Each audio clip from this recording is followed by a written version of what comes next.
The letter arrived on a Tuesday, which was the same day the electricity was cut off. Nora Calloway had been expecting one of those things.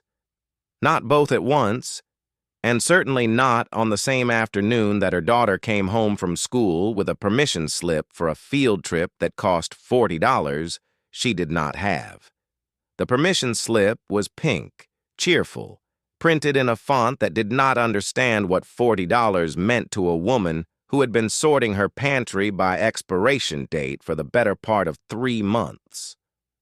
She set it on the counter beside the unopened mail and stood in her kitchen in the early dark of a November afternoon, listening to the refrigerator hum its last few notes before it went quiet, too. She was 34 years old. She had a 7-year-old daughter named Macie, and a car with a cracked windshield held together by 2 strips of packing tape, and a rented house in the lower part of Aldene County where the roads turned to gravel 2 blocks before her driveway. She had a job at the county records office, processing property transfers and deed changes, work she was good at, work that paid just enough to keep her from sliding entirely off the edge and not quite enough to ever feel safe. She had been doing this balancing act for 2 years, ever since the divorce, ever since the version of her life she thought she was building turned out to be something her ex-husband had simply borrowed and then returned in poor condition. She was not a woman who complained. That was the part people closest to her would tell you first, and then immediately follow with the kind of observation that sounds like a compliment but is actually a concern. She just keeps going, they would say. She never asks for help, they would add, their voices carrying that particular mix of admiration and worry that falls just short of actually doing anything useful. So when the electricity cut off that Tuesday and Nora stood in her darkening kitchen with a pink permission slip and a stack of envelopes she had been avoiding, she did the thing she always did.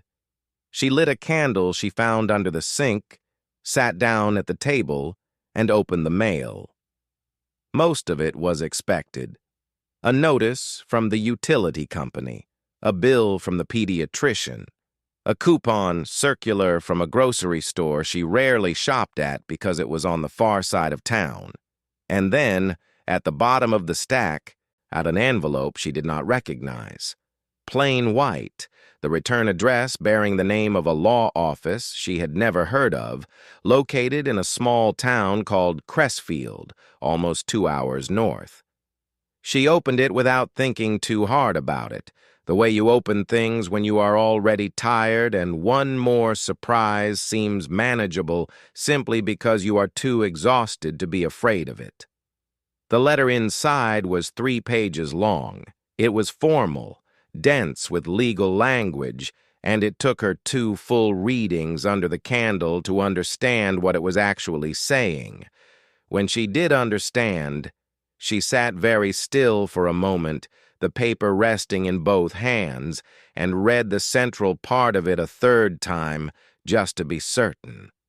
Her great-uncle, Roland Voss, had died 6 weeks earlier. She had not known Roland Voss well. She had met him twice in her life, both times at family gatherings when she was young, and remembered him only as a tall man with a deliberate way of speaking, someone who asked questions and then waited for the full answer before responding. He had never married, had no children, and had spent most of his adult life working in land, surveying across the northern part of the state.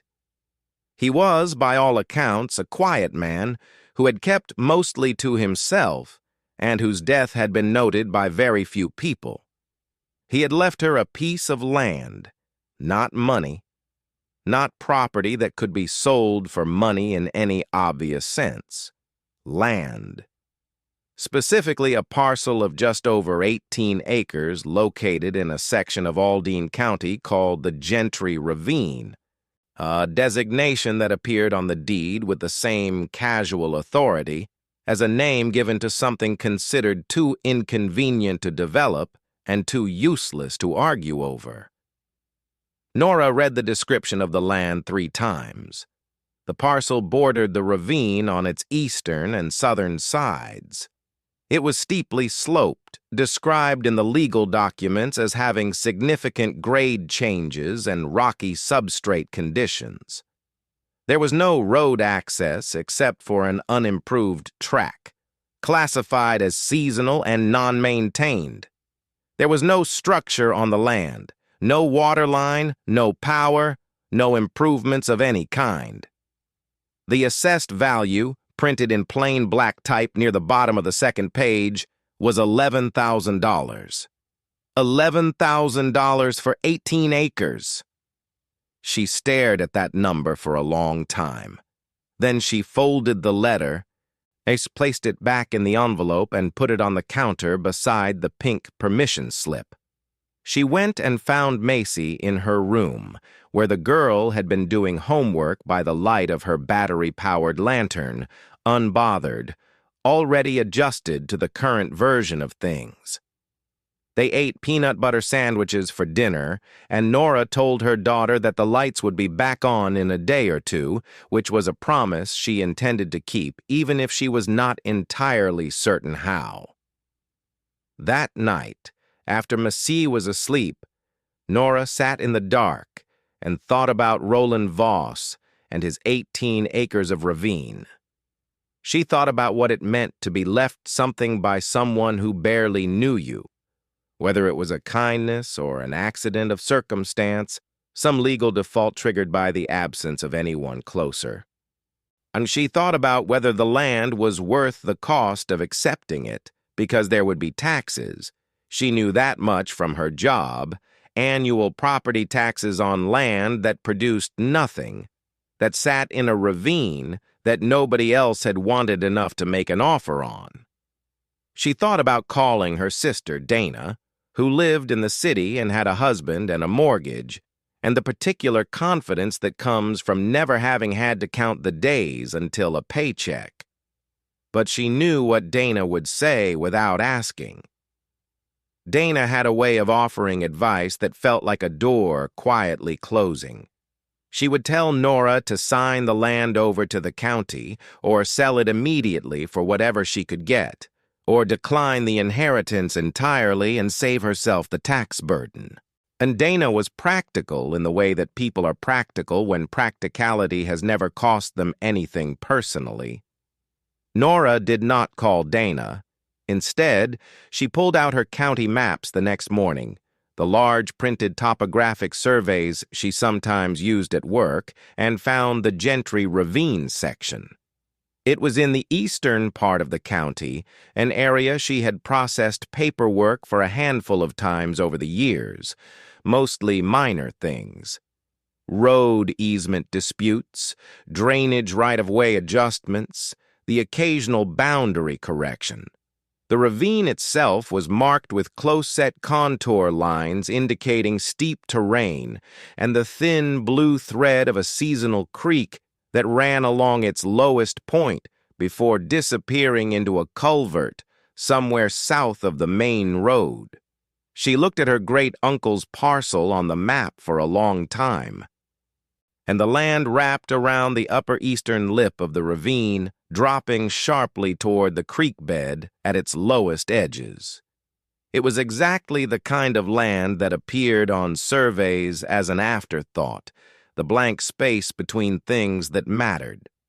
She signed the acceptance paperwork and sent it back to the attorney's office in Crestfield. She paid the transfer fee with money she had been setting aside in an envelope marked car repairs. She told herself it was a decision and not a gamble, which was the only way she knew how to move forward with anything. She did not tell her sister for 2 weeks. When she finally did, the response was almost exactly what she had predicted, though delivered with more warmth than precision, which was Dana's way of being kind while still being correct. "A ravine, Nora," Dana said on the phone, her voice carrying that particular patient tone. "You're going to be paying taxes on a hole in the ground." It's 18 acres, Nora said. Of ravine. Of land. 18 acres of land that someone thought was worth leaving to someone. He left it to you because there was no one else and because it wasn't worth the trouble of doing anything else with it. I'm not trying to be harsh. I'm just saying that before you get attached to this, you should understand what it actually is. Nora did not get into an argument. She said she understood, which she did, only not in the way Dana intended. She drove out to see the land on a Saturday in late November, leaving Macie with a neighbor for the afternoon and taking the long route through the county's eastern corridor, where the terrain began to shift from flat agricultural stretches into something rougher and more complex. The land out here had a different quality to it, less managed, more insistent. The trees grew thicker and closer to the road. The hills asserted themselves without apology. She found the parcel by cross-referencing the deed description with her paper county map and the GPS on her phone, which argued with her for the last half-mile before giving up entirely. The unimproved track the legal documents mentioned turned out to be a pair of faint tire ruts running through high grass, barely distinguishable from the field around it except for a slight depression in the ground where vehicles had once passed. And she parked at the edge of the main road and walked in. The land revealed itself gradually, the way all difficult terrain does. What looked flat from a distance began to slope almost immediately. The grass gave way to patchy scrub and then to a tree line thick with second-growth oak and pine. The ground was uneven underfoot, crossed with exposed rock ledges and shallow depressions where water collected during rain. She moved carefully, reading the terrain the way her years of working with survey documents had taught her to, not just seeing what was in front of her, but understanding what the ground was doing beneath the surface. The ravine itself appeared without warning. She came through the trees and the ground simply ended, dropping away in a steep, rocky fall that left her stopping hard at the lip, steadying herself with one hand against a pine trunk. Below, the creek moved quietly along the ravine floor, dark water between pale stones, catching the thin November light in small, indifferent flashes. She stood there for a long time. The ravine was deeper than she had expected. The walls were mostly rock with thin soil clinging to the upper slopes where roots had managed to find purchase. The far wall rose again in a steep climb to a tree line identical to the one behind her. The floor was narrow, maybe 30 feet across at its widest, pinched to almost nothing in places where the rock walls nearly touched. It was not beautiful in any way that would sell itself to strangers. It was not the kind of place that appeared on postcards or drew weekend visitors from the city. It was austere, indifferent, shaped entirely by water and gravity over a long period of time without regard for how it would be received. She did not find it useless. That was the thing she kept returning to on the drive home, the thing she could not quite explain to herself. She had stood at the edge of her own 18 acres of nothing particularly valuable and had felt something she had not expected, not pride, not excitement, not even hope in any articulate sense. Something quieter, a sense that this land was specific, that it existed in a way that was irreducible, that no matter how little it was worth in the county's assessment, it occupied a particular section of the earth that nothing else occupied. She paid the first property tax installment in January with money she had intended for a new coat. She told herself she would figure out the rest. And the mockery began in February, which was when Dana finally told the rest of the family. Nora had not explicitly asked her to keep it private, which was her own oversight. Dana mentioned it at a birthday dinner for their mother, framing it the way she framed most things, with a surface of concern covering an architecture of judgment. She said she was worried about Nora, that this land decision seemed impulsive, that she hoped Nora wasn't putting herself in a difficult position over something sentimental. Their mother, Patricia, set her fork down and looked at Nora with the expression she reserved for news that required processing before responding. She asked a few careful questions. How much did the property tax run annually? Whether the land was accessible, whether anyone else had wanted it. When Nora answered each one honestly, the silence that followed was its own kind of answer. Their cousin Robert, who sold insurance and had opinions about financial decisions in inverse proportion to his experience with difficult ones, said that he had heard of people inheriting land like that and spending more on taxes over the years than the land was ever worth. He said it with the authority of someone sharing a cautionary tale rather than an observation, which was his standard mode. Nora's ex-husband, when Macie mentioned it during a custody weekend, called Nora to ask if she was all right. He did it with what she recognized as genuine concern filtered through the particular awkwardness of a man who had left and felt vaguely responsible for the consequences of leaving. He asked if she needed help thinking it through. She thanked him and said she had it handled. He said okay in the voice of someone who was not entirely sure she did. At work, her colleague Janet, who processed the same property paperwork in the adjacent department and had an encyclopedic knowledge of what parcels were worth in the county, asked which section it was in when Nora mentioned the inheritance. When Nora told her, Janet made a small sound that was not quite a laugh, but contained most of the same information. "The Gentry Ravine section," Janet said slowly, as though tasting each word. "Honey." "It's 18 acres, Nora said, which was beginning to feel like the only defense she had. "Of that ravine," Janet said. "I processed a deed transfer for a parcel out there maybe 6-7 years ago. The guy bought it for $12,000 thinking he could put in a hunting camp. And then he found out you can't even get a road permit through that terrain without a full geological survey. He tried to sell it for 3 years and eventually donated it to a church just to get off the hook for the taxes." Nora nodded. She said she appreciated the context.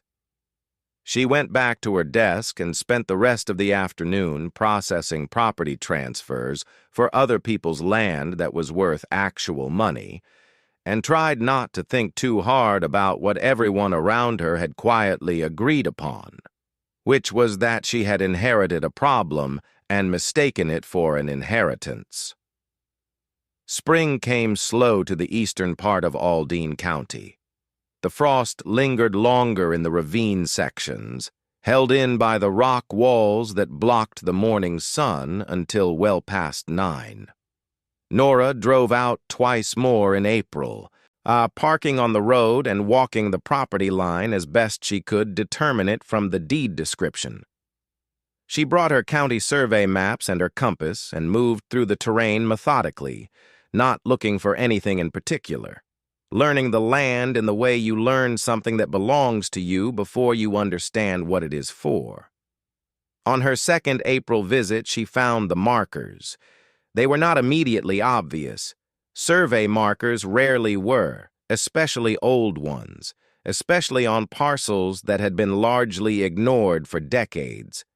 But she knew what to look for from years of working with deed records: the iron pins, the concrete monuments, the occasional brass disc set into bedrock for permanence. She found the northeast corner pin easily enough, a rusted iron rod driven into the ground at the top of the ravine lip, to its orange survey tape long since rotted away. She found the southeast corner after 20 minutes of searching, lodged between 2 rocks on the upper slope of the ravine wall. It was the western markers that occupied her longer. They ran along what the deed described as the ravine floor, following the creek line at its base. She descended the slope carefully, finding handholds in the rock, moving down into the shadow of the ravine where the air was colder and the sound of the creek replaced the wind from above. Down here, the scale of the terrain was different. The walls rose 40, 50 feet above her. The narrow corridor of sky overhead was pale and remote. The creek moved with a seriousness that seemed outsized for its width, its current strong and deliberate despite the modest flow. But she found the western pin submerged at the creek's edge, its top just visible above the water line. She crouched beside it and examined the surrounding ground, the way the rock walls channeled the water, the way the creek bed had been worn smooth over centuries of flow, the way the geology of the place had created a natural channel of remarkable efficiency. Water moved through this ravine the way it moved through a designed system, directed and purposeful, shaped by forces that had been working longer than anyone had been paying attention. She stood in the creek with her boots getting wet and looked up at the walls and then down at the water, and felt something she could not have put into words precisely, some instinct borrowed from years of reading land documents, an awareness that terrain had function beyond its assessed value, and that the relationship between water and stone in a place like this was not accidental. She took photographs on her phone, the walls, the creek, the floor of the ravine at its narrowest and widest points. She photographed the western markers and the water moving past them. She photographed the sky from the ravine floor, that narrow corridor of pale April light. She did not know yet what she had. She did not know what was coming. She was simply paying attention to a piece of land that no one else had found worth paying attention to, doing what her great-uncle Roland had done before her, if the deed records were any indication, holding on to something that the county had long since written off as marginal. Roland Voss had owned the Gentry Ravine parcel for 31 years. She had found this out from the deed history she pulled at work, and a routine search she was qualified to run and which no one would question. He had purchased it in 1991 for $8,000 from a timber company that had stripped the upper slopes and then lost interest in the remainder. He had paid taxes on it every year for 31 years without missing a payment, without making any improvements, without ever filing for any kind of use permit. He had simply owned it, quietly and without apparent purpose, for more than 3 decades. She had pulled his tax records, too, which were public. He had paid the minimum consistently without complaint. There was no correspondence in the file, no appeals, no adjustments requested, just payment year after year for a piece of land in a ravine that nobody wanted. She wondered what he had known, whether he had stood where she stood, and at the bottom of the ravine, with the creek moving past his boots, and seen something that the official documents did not record. Whether his years of land surveying had given him the same instinct she felt now, formless and difficult to justify, that this particular piece of ground had a specificity to it that assessment values could not capture. Or perhaps he had simply held on to it out of stubbornness. Perhaps he had bought it for reasons now lost, the way land is sometimes acquired, and then held it because letting it go felt worse than paying the taxes. That was possible, too. Land had a way of becoming personal without your permission. Summer arrived, and with it a hardship she had not anticipated. Her position at the county records office was restructured in June, which was the bureaucratic way of saying that 3 positions were eliminated, and hers was one of them. She received a severance package of 4 weeks' pay and a letter expressing gratitude for her service. She spent the first week applying for jobs. She spent the second week applying for more. She arranged her bills in order of urgency on the kitchen table and did the arithmetic that she already knew the answer to, working it out on paper anyway because seeing the numbers clearly felt better than leaving them as abstractions. Macie started asking questions in the careful way children ask questions when they sense that honest answers might be hard for the adult to give. She asked whether they were going to move. She asked whether she would have to change schools. She asked these things at bedtime, not in the particular silence that settles around children who are worried when the worry has nowhere else to go. Nora answered each question with as much truth as she could measure. Not right now. I'm working on it. We're going to be okay. She believed the last part. She believed it because she had no other available option, and because Macie needed her to, which had always been enough. Her sister called in July with an offer delivered in the language of practical concern. Dana and her husband could cover Nora's rent for 2 months, she said. It was not a loan, it was a gift, and Nora could pay it back whenever and if whenever came. There was a long pause on Nora's end of the line while she processed the simultaneous gratitude and grief of needing someone's help and knowing they were right to offer it. She accepted. Now, she thanked Dana with a sincerity that surprised them both and did not bring up the Ravine land, which she knew would form the unspoken subtext of the conversation.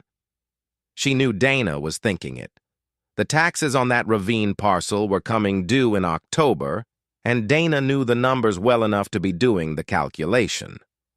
But Dana did not say it, and Nora appreciated that restraint more than she could express. She found a part-time job in August, processing contracts for a small land development firm in town. It was not the same as her county position, it paid less and offered no benefits, but it was work she understood, and it put her back in contact with the current activity of the county's land market, which was something she found herself paying closer attention to now than she ever had before. The county had been growing steadily, not dramatically, but with the kind of consistent pressure that accumulates over years and eventually demands response. The eastern sections had been slower to develop than the western and northern parts, held back by their terrain and limited infrastructure. But there were conversations happening, she was beginning to notice, quiet conversations conducted in the language of planning documents and commission agendas, about what the county's growth would require over the next decade and how the infrastructure to support it would be built. Water was always the center of those conversations. It was always water in county planning, in regional development strategy, in the careful arithmetic of population growth and resource capacity. Where water came from, where it went, how much there was, and how to have more of it when more was needed. These were the permanent questions that underlay everything else. She heard the word reservoir mentioned for the first time at a planning commission meeting she attended in September, not because she was required to be there, but because she had developed the habit of reading the public meeting agendas and occasionally sitting in on the sessions that seemed relevant to her work.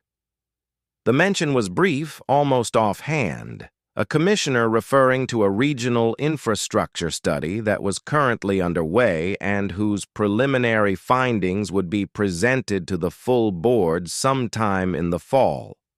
Reservoir siting, he said, was one component of the study. The eastern corridor was being examined as a potential location. Yes, she drove home that evening thinking about the word reservoir and the eastern corridor and the seasonal creek that ran through the floor of the Gentry Ravine, moving with that particular seriousness she had noticed in April, directed and efficient through the narrow channel the rock walls had carved for it over centuries. She did not say anything to anyone. There was nothing to say yet. It was one word at one meeting, a reference to a study that had not been completed. She was a woman who had been mocked gently but consistently for holding on to 18 acres of ravine, and she had learned to hold her thoughts quietly until they had earned the right to be spoken aloud. But that night, after Macie was asleep, she sat at the kitchen table with her topographic maps spread out and traced the creek line through the ravine with her finger, following it from its headwaters north of the county road to where it disappeared into the culvert south of the main corridor. She thought about what a reservoir required in terms of geography: a natural collection point, sufficient watershed, terrain that could be engineered to hold water without prohibitive cost, a location with elevation that allowed gravity-fed distribution. She thought about the ravine walls, 40 feet of solid rock rising on both sides, channeling the flow of the creek into a tight corridor. She thought about what an engineer would see when they looked at that terrain, what they would measure, what they would calculate.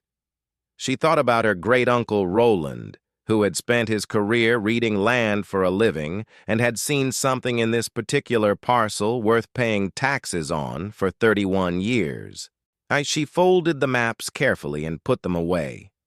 She paid the October tax installment with money she had budgeted specifically for that purpose and recorded the payment in the small ledger she kept for the Ravine property, a handwritten account of everything the land had cost her so far. The numbers were not large, but they were not small either, measured against what she had. She looked at the total for a moment, the accumulated cost of 18 acres of nothing in particular, and then she closed the ledger and put it on the shelf beside her county survey books. October moved into November, and the quality of light over the eastern county changed the way it always did in that month, flattening and withdrawing, reducing the landscape to its structural elements. The trees lost their cover and the land showed through, the bones of the terrain visible now without the softening of foliage. She drove out to the ravine on the first weekend of November, a year after she had received the letter. She walked the property line again, reading the markers, noting the seasonal changes. The creek was running higher now with the fall rains, its surface rough and insistent.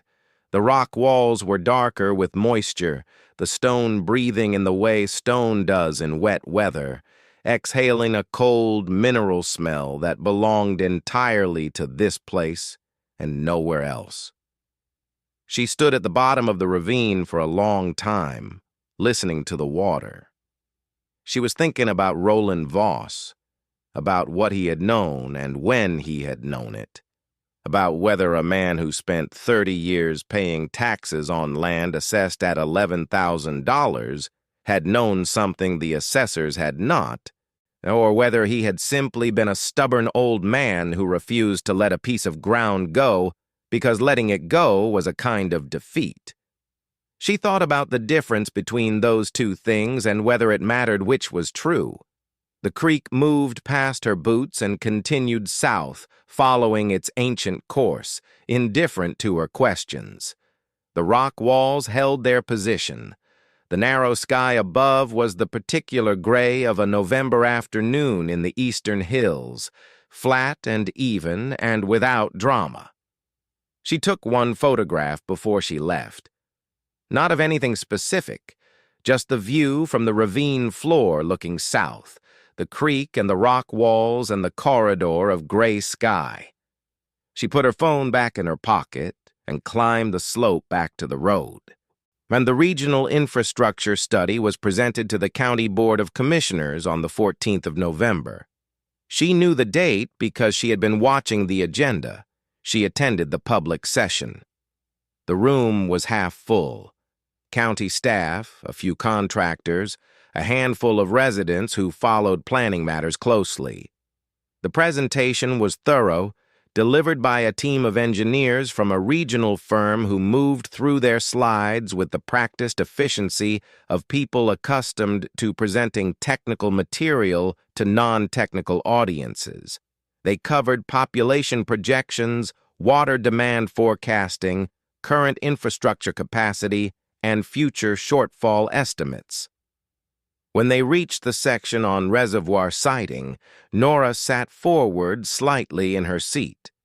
The engineers presented 3 candidate sites, and the first was in the county's northern section, near an agricultural area where land acquisition would be extensive and disruption to existing operations would be significant. The second was in the west, where terrain was more favorable, but proximity to residential development created both logistical and regulatory complications. The third was in the eastern corridor.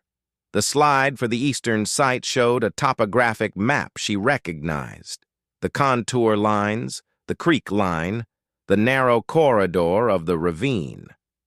The notation on the slide read, "Gentry Ravine Formation," and the accompanying text described the site's geological characteristics in terms that were the technical language for everything she had observed on her visits: natural channel efficiency, bedrock formation suitable for anchor points, a watershed catchment area consistent with projected storage requirements. The engineer presenting the eastern site spoke with measured enthusiasm, the particular tone of someone who has found what they were looking for, but understands the value of not appearing too eager about it. He described the site as geologically exceptional. He used the word ideal twice before catching himself and substituting favorable the third time. He noted that the eastern corridor site would require land acquisition from several parcel owners in the Gentry Ravine section. He did not list the parcel numbers. Nora did not need him to. She drove home through the dark of a November night, the heater in her car working badly as it always did in cold weather, out the cracked windshield catching the headlights of oncoming vehicles and scattering them in small arcs across her field of vision. She drove carefully and did not turn on the radio. She thought about the word acquisition. She thought about what the county paid for land it needed for infrastructure projects. She thought about the 18 acres that wrapped along the eastern and southern sides of the ravine, the parcel that sat directly in the path of the most favorable reservoir site in the county's entire eastern corridor. She thought about $11,000 and what it meant as an assessed value when the county needed land badly enough to call it geologically exceptional. She did not let herself think too fast.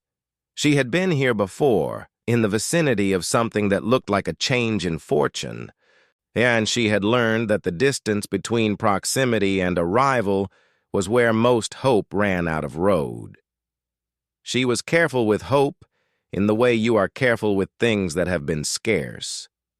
But she thought about Roland Voss and his 31 years of quiet patience, paying taxes on a piece of ground while the county grew slowly toward it, and she thought that maybe stubbornness and foresight were not as different from each other as they appeared.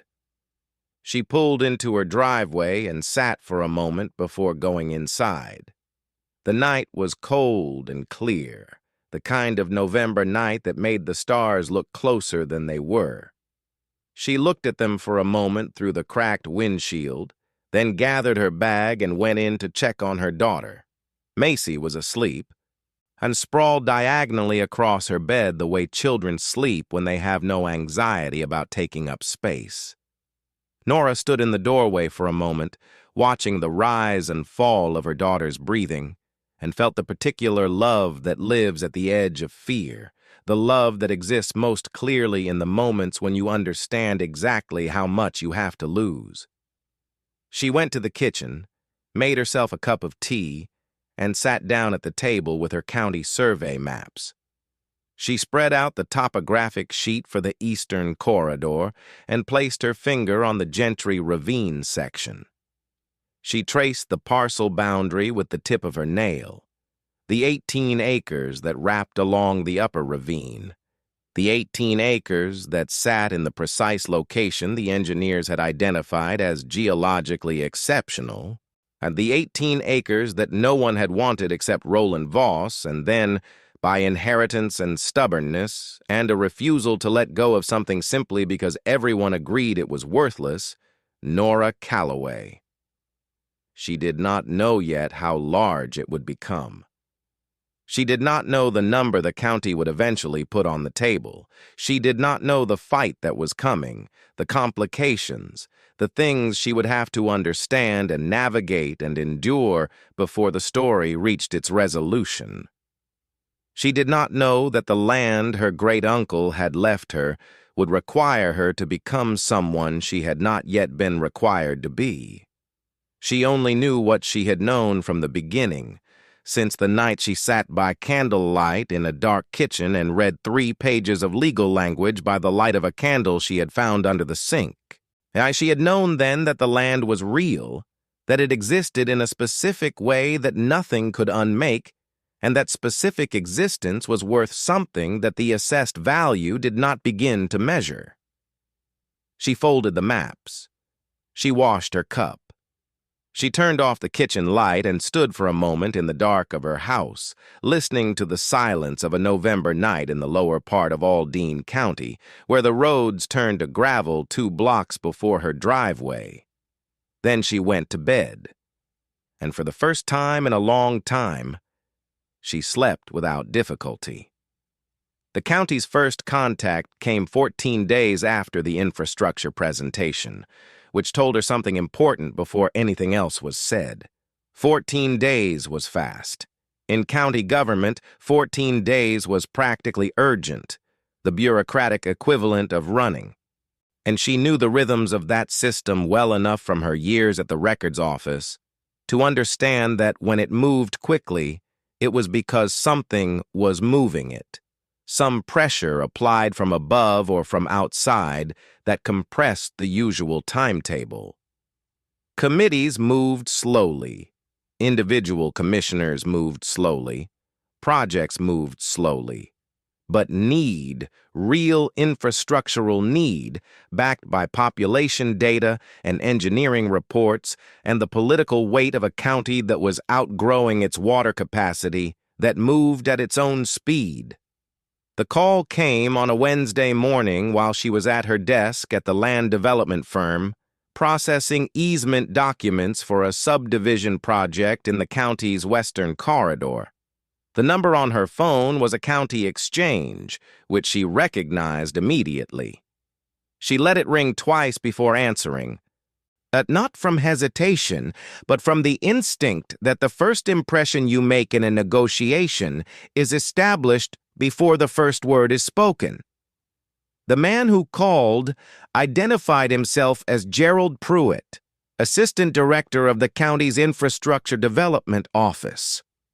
His voice was professional and unhurried, the voice of a man who made this kind of call regularly and understood that the first conversation set the temperature for everything that followed. He said he was reaching out to property owners in the Gentry Ravine section in connection with the Reservoir infrastructure project and asked whether she had seen the public presentation from the previous month. She said she had. He said the county was in the early stages of a land acquisition process and was contacting parcel owners to initiate preliminary conversations. He used the word preliminary twice in the first 2 minutes, which was its own kind of information.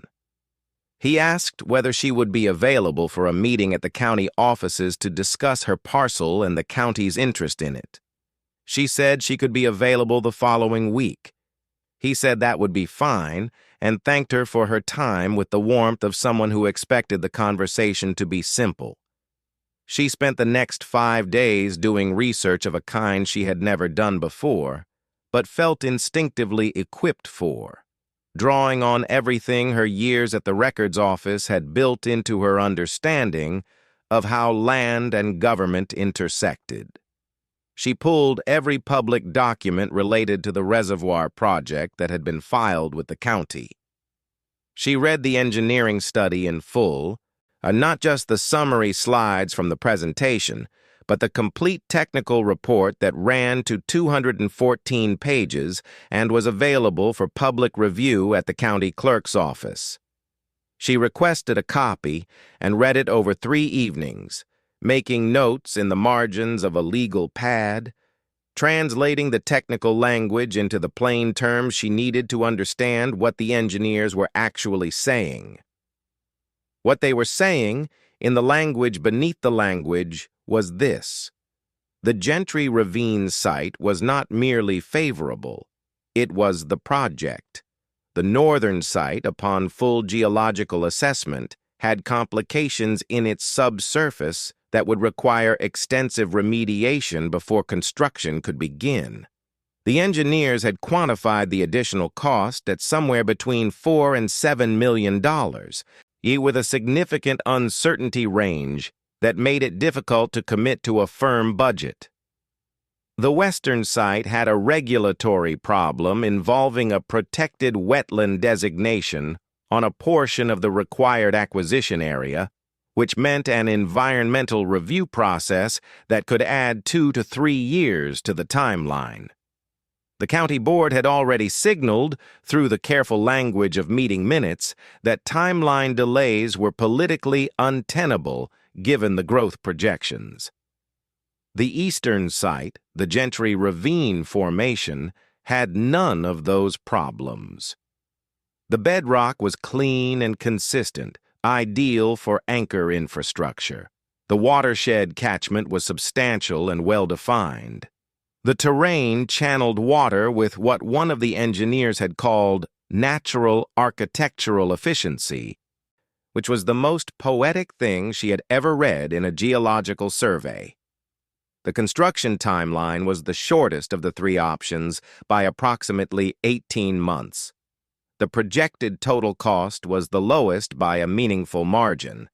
She read those sections of the report multiple times, then read the land acquisition section, which was briefer and more cautious in its language. The county would need to acquire parcels from several private owners in the eastern ravine corridor. The acquisition process would be conducted in accordance with state eminent domain statutes, which required the county to offer fair market value for any land needed for public infrastructure purposes. Fair market value, the report noted, would be established through independent appraisal. She looked up the state eminent domain statutes that evening on her phone while Macie watched a movie in the living room. She read them carefully, following the specific language around what fair market value meant in the context of infrastructure acquisition and what rights a property owner had in the process, and what happened when a property owner and a county disagreed about what fair market value actually was. The answer to that last question was litigation, which was expensive and slow, but which also meant that the county could not simply take her land at a price it determined unilaterally. It had to offer something defensible, and she had the right to dispute that offer through a process that the county, given its timeline pressure, would be extremely motivated to avoid. She wrote down 2 words in the margin of her legal pad: timeline pressure.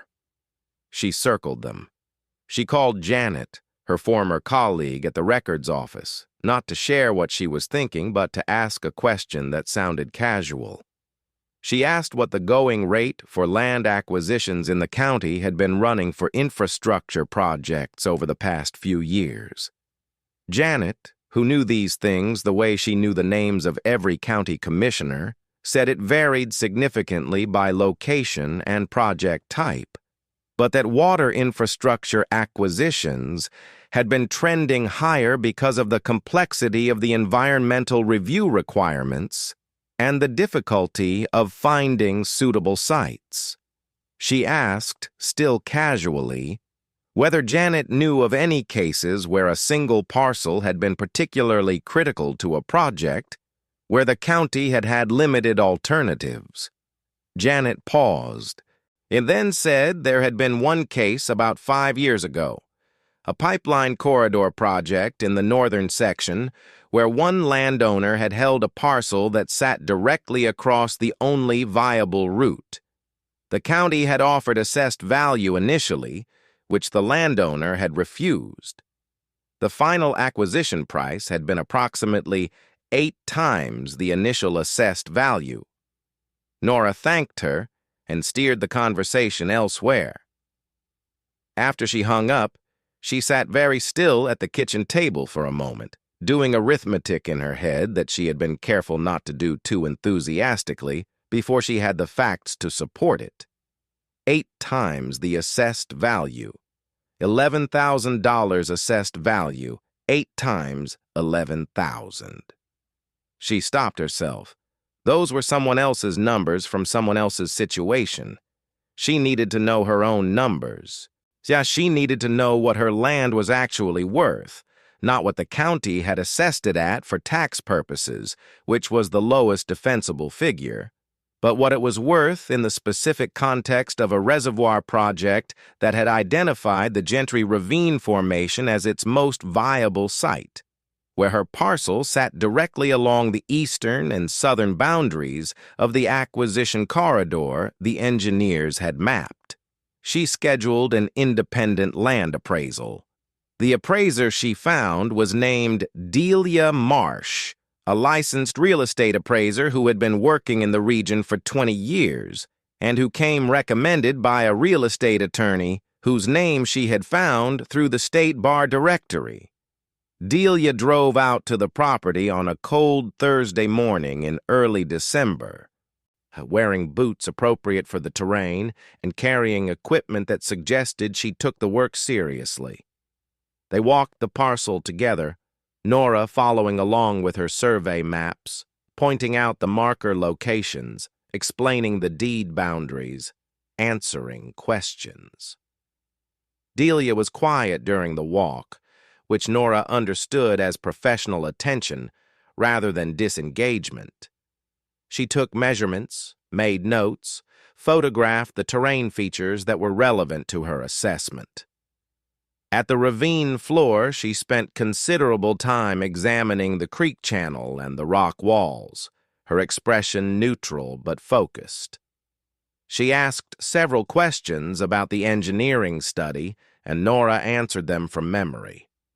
When they climbed back out of the ravine, Delia stood at the lip for a moment looking down, and then turned to Nora with an expression that contained something more than professional neutrality.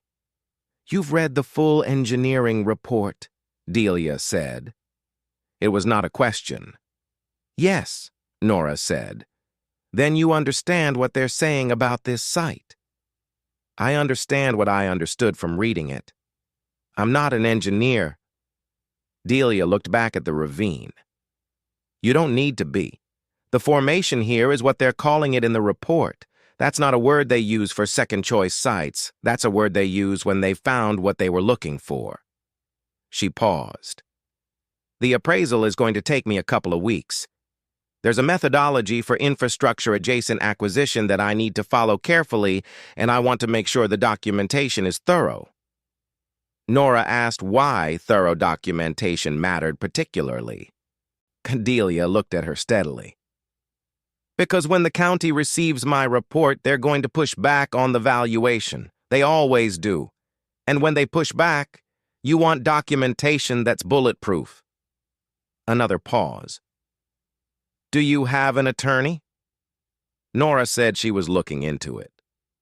Delia said that was a good idea and that she could provide a referral if it would help. Her voice carried the particular tone of someone delivering practical advice without dramatizing it, which Nora appreciated more than she could express. She found an attorney through Delia's referral.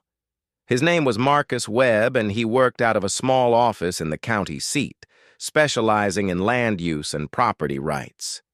He was in his 50s, compact and precise in his speech, and with the manner of someone who had learned long ago that plain language served his clients better than impressive language. In their first meeting, which lasted 90 minutes, he reviewed everything she had gathered: the deed, the engineering report with her annotations, her notes from the county presentation, the relevant eminent domain statutes she had pulled. He read through it methodically, asking occasional questions, making his own notes. When he finished, he set down his pen and looked at her across the desk. "You've done serious preparation," he said. "I had the information available to me," she said. "I just needed to understand it." "Not everyone does that," he said. "Most people in your position either panic or assume the county will be fair, and panic and assumption lead to the same place." He folded his hands. Here's what I want you to understand. The county has a strong incentive to acquire your parcel, and that incentive increases if the eastern site moves forward as the primary. Your parcel sits on the acquisition corridor in a position that makes it difficult to route around. They're going to come to you with a number that they will describe as fair. That number will be based on assessed value plus a standard multiplier that sounds generous until you understand what the land is actually worth to the project. "What is it actually worth to the project?" she asked. He was quiet for a moment. "That depends on factors I need time to analyze. The key question is whether there's a viable alternative acquisition route that bypasses your parcel, because if there is, your leverage is limited to fair market value for the land in isolation. If there isn't, your parcel becomes something different. It becomes necessary, and necessary land in a public infrastructure context is priced differently than desirable land." She told him what she had read in the engineering report about the terrain constraints. She described the ravine walls, the creek channel, the way the natural formation limited the viable corridor for anchor infrastructure. She described the parcel boundaries relative to the acquisition zone as she had mapped them from the survey. He listened, then wrote something on his pad. "I need to see the engineering report myself and have someone look at the site before I can give you a real assessment. But what you're describing, if it holds up technically, I suggest your parcel may be in a position that's more valuable than the county will initially acknowledge." The meeting with Gerald Pruitt and 2 colleagues from the infrastructure office happened the following week. She brought Marcus Webb. Pruitt had not expected that. She could see it in the brief recalibration of his expression when they walked into the conference room, the almost imperceptible shift from prepared cordiality to something more careful. He recovered quickly, which told her he was experienced at this, but she had already noted the shift. The county's opening position was delivered with the warmth and confidence of something that had been rehearsed. Pruitt expressed the county's appreciation for her time and cooperation, described the Reservoir project's importance to the community, and outlined what he called the county's fair and generous approach to land acquisition. He presented a letter containing the county's initial offer. The number on the letter was $44,000, 4 times assessed value. She had expected something in that range. Marcus had told her to expect something in that range. It was constructed to sound substantial relative to what the land had been assessed for, and to someone who did not understand the engineering report or the methodology for infrastructure-adjacent appraisals, it might have. She thanked Pruitt for the offer and said she would review it with her attorney and respond within the statutory time frame. She watched Pruitt absorb the word statutory. She watched him understand that she knew what the statutory time frame was, which meant she knew the process, and which meant this was not going to be the simple, friendly negotiation he had been expecting. Marcus said very little during the meeting. He was there to observe and to signal by his presence alone that she was not navigating this unrepresented. On the walk back to his car, he told her she had handled it exactly right. "They'll come back with a better number," he said, "and then we'll talk about what better looks like relative to what this land is actually worth." She drove home through the county's winter landscape, the fields bare and gray under a sky the color of old concrete. She thought about the number on the letter. $44,000. 2 years ago, $44,000 would have been a rescue, a reshaping of everything, the kind of number that turned the lights back on and kept them on. She would have been overwhelmed by it. She still needed money. That had not changed. But she had also spent the past year learning to see the land for what it was rather than what other people said it was, and she understood now that accepting the first number would be the same thing as agreeing that the assessed value was the truth, when the truth was something the engineering report had already told a different story about. Delia's appraisal arrived in the second week of December. It was a formal document, dense and carefully structured, referencing comparable acquisitions, infrastructure-adjacent land valuation methodology, and the specific geological and positional characteristics of the Gentry Ravine parcel. The final number, supported by 30 pages of methodology and documentation, was $162,000. She read the number 3 times. Then she called Marcus. He read the full appraisal and called her back 2 hours later. His voice carried a composed kind of satisfaction, the tone of a man who has had his preliminary assessment confirmed.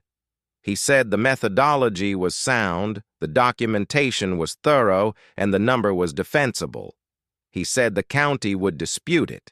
He said they should let them. She did not tell her family yet. She sat with the information in the same careful way she had sat with everything else, holding it close, checking it from different angles, making sure it was as solid as it felt. She had learned that hope and certainty were not the same thing, and that moving as though they had costs she could not always see in advance.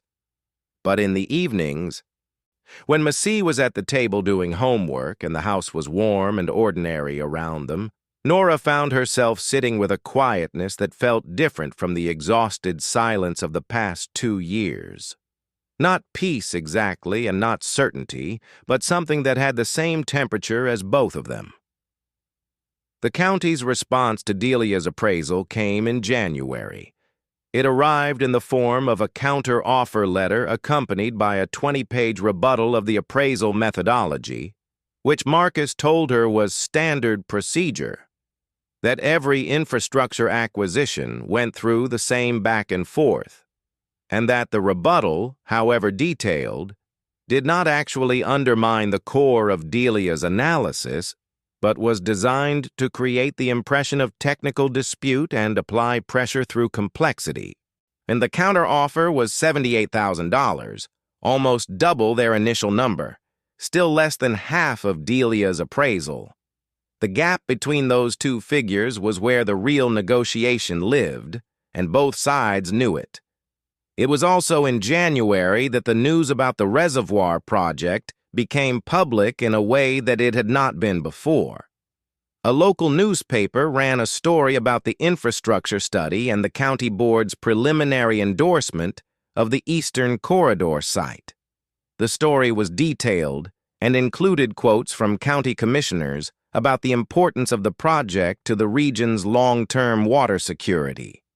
One commissioner used the phrase, "no viable alternative," when describing why the eastern site had been selected. Another said the county was committed to completing land acquisition efficiently and fairly, which was the kind of statement that contained more information in what it did not say than in what it did. The story mentioned that land acquisition was underway with private parcel owners in the Gentry Ravine section. It did not name anyone specifically. Dana called the morning the story ran.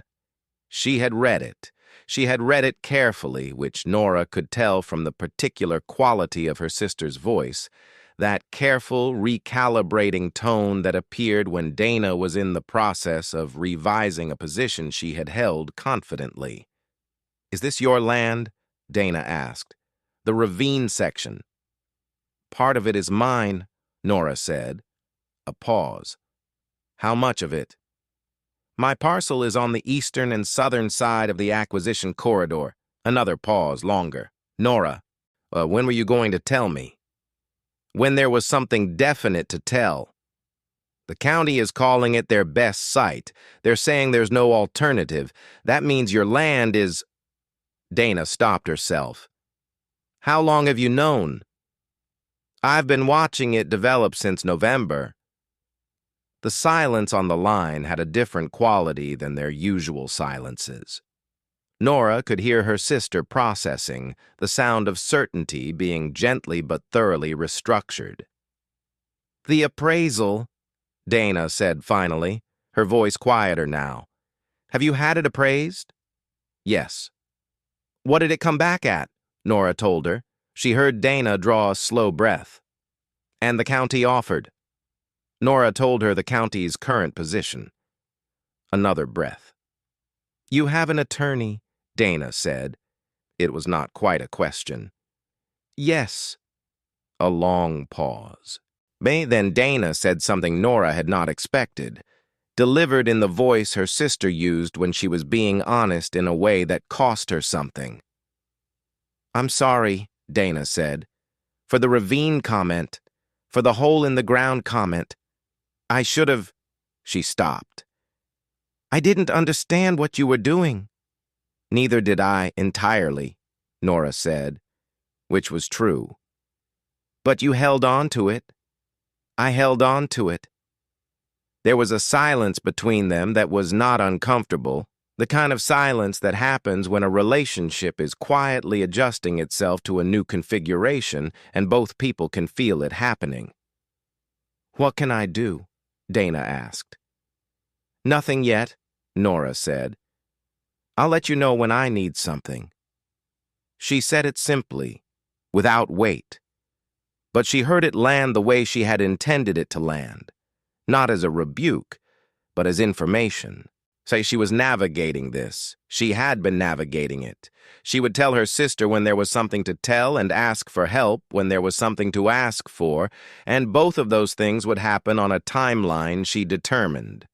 The negotiations continued through February and into March, moving with the deliberate pace of two institutions that both understood the stakes and neither wanted to overplay. Marcus filed a formal response to the county's appraisal rebuttal, a document that Nora read in full and found both admirable in its precision and quietly aggressive in the way it dismantled each of the county's methodological objections. He told her this was the stage where the county would typically bring in its own appraiser, which would add time, which was the thing they had least of. She was thinking about time in a different way now. She thought about Roland Voss and the 31 years of patience, the steady payment of taxes on a piece of land that nobody had wanted until the county grew large enough to need it.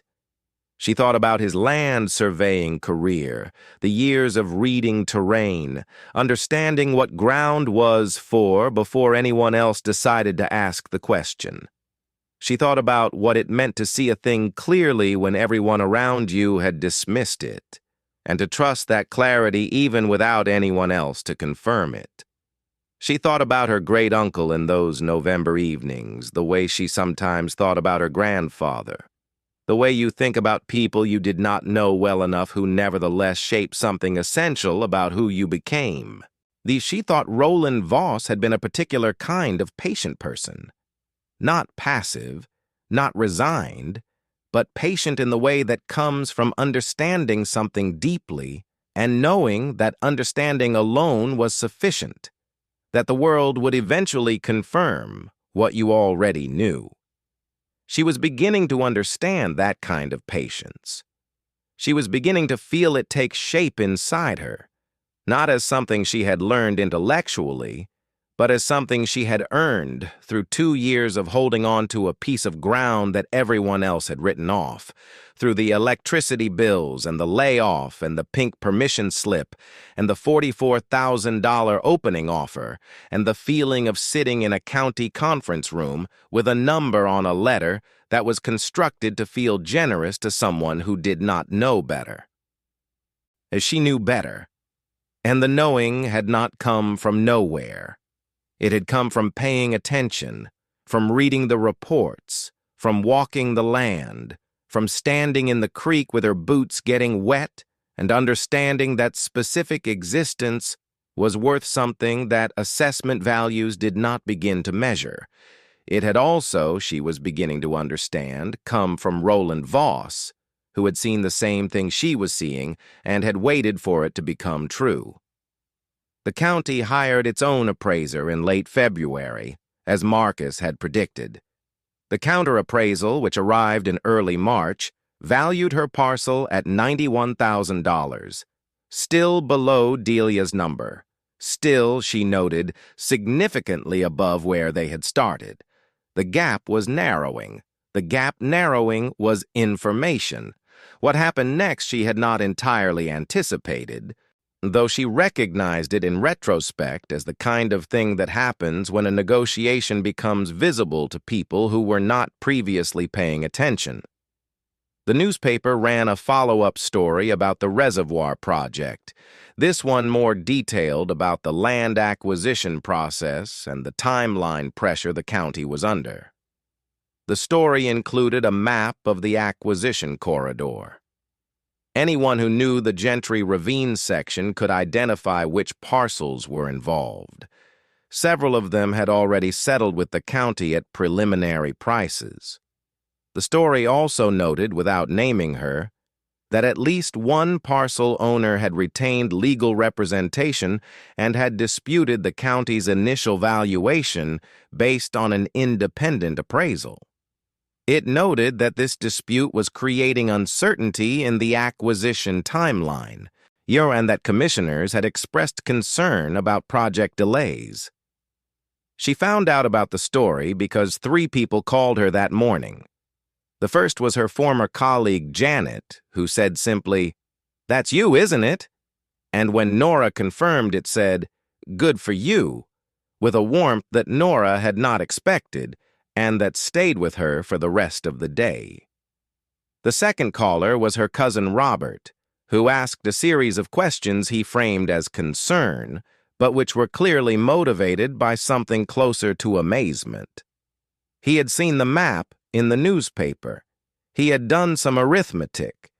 He said, with the particular discomfort of someone revising a confident prior position, that it sounded like the land might end up being worth considerably more than anyone had thought.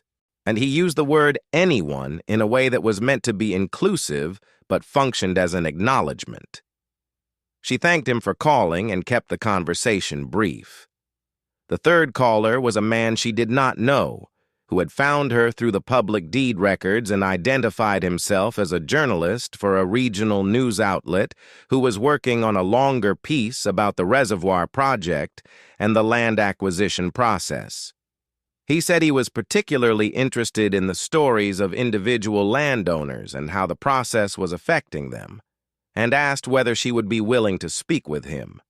She said she would think about it and would call him back. Marcus, when she told him about the journalist, was characteristically measured. He said speaking with the press during an active negotiation carried risks and benefits that needed to be thought through carefully. The benefit was public attention, which sometimes accelerated county decision-making. The risk was that it could harden the county's position if they felt they were being pressured publicly, or could create complications in the legal record if she said something imprecise that the county later used against her. He said the decision was hers, but that if she decided to speak, they should review what she planned to say. She sat with the question for 2 days, then called the journalist back and agreed to speak on background only, meaning her words could inform his reporting, but not be quoted directly or attributed to her by name. He agreed to those terms. The conversation lasted 40 minutes. She told him what she had seen in the engineering report and what it meant about the site's viability. She told him how the process had unfolded. She told him carefully that she had retained an attorney and was pursuing a valuation that reflected what independent appraisal indicated her land was actually worth, rather than what the county had initially offered. She did not discuss specific numbers. She did not discuss strategy.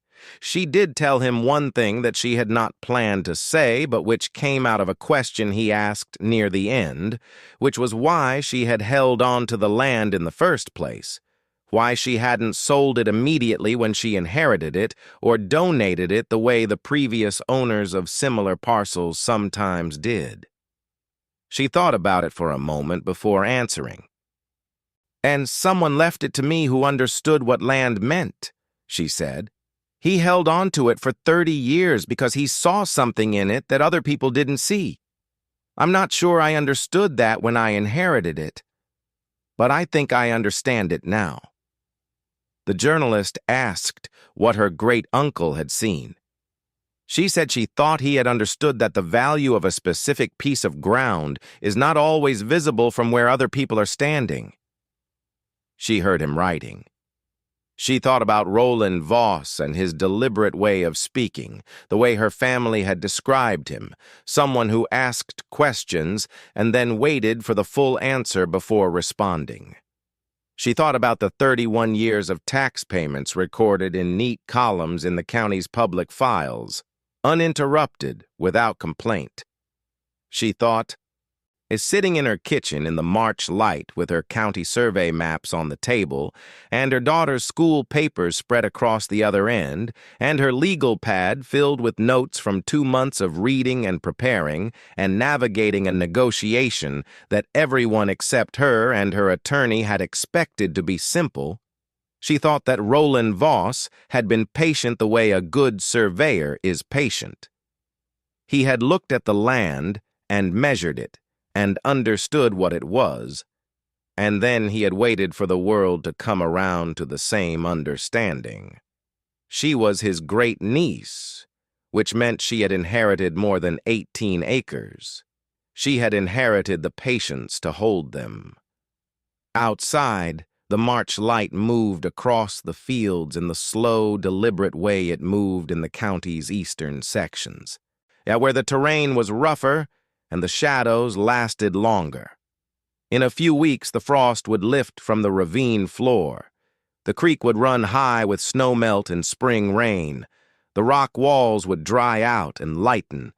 The narrow corridor of sky above the ravine floor would fill with the particular blue of an early April morning, clear and specific and belonging entirely to that place. She would go out there again, she decided. Not yet, but soon. She would stand at the bottom of the ravine with the water moving past and the walls rising around her, and she would feel the same thing she had felt every time she had stood there, that irreducible specificity, that sense of a place that existed in its own terms, indifferent to what anyone had decided it was worth. That she would stand there, and she would know that she had held on when everyone around her had agreed there was nothing worth holding. And she would know that the world, in its slow and reluctant way, was in the process of catching up. The second week of March brought rain that lasted 4 days without interruption, the kind of slow, patient rain that did not announce itself dramatically, but simply settled in and refused to leave. It came down in a fine, continuous curtain across the county's eastern hills, darkening the roads, filling the creek beds, turning the unimproved track that led to the Gentry Ravine parcel into something that would have swallowed a car to its axles. Nora watched it from the window of her kitchen each morning before Macie woke up, drinking her first cup of coffee in the gray light and thinking about the ravine floor, about how high the water would be running now, about what a hydrologist would measure if they were standing at the base of the rock walls during a rain event like this one. She was thinking like that now, in the specific technical language that the engineering report had given her. She had read that report enough times that its vocabulary had become part of her working vocabulary, the way the language of property transfers and deed descriptions had become part of her vocabulary during her years at the county office.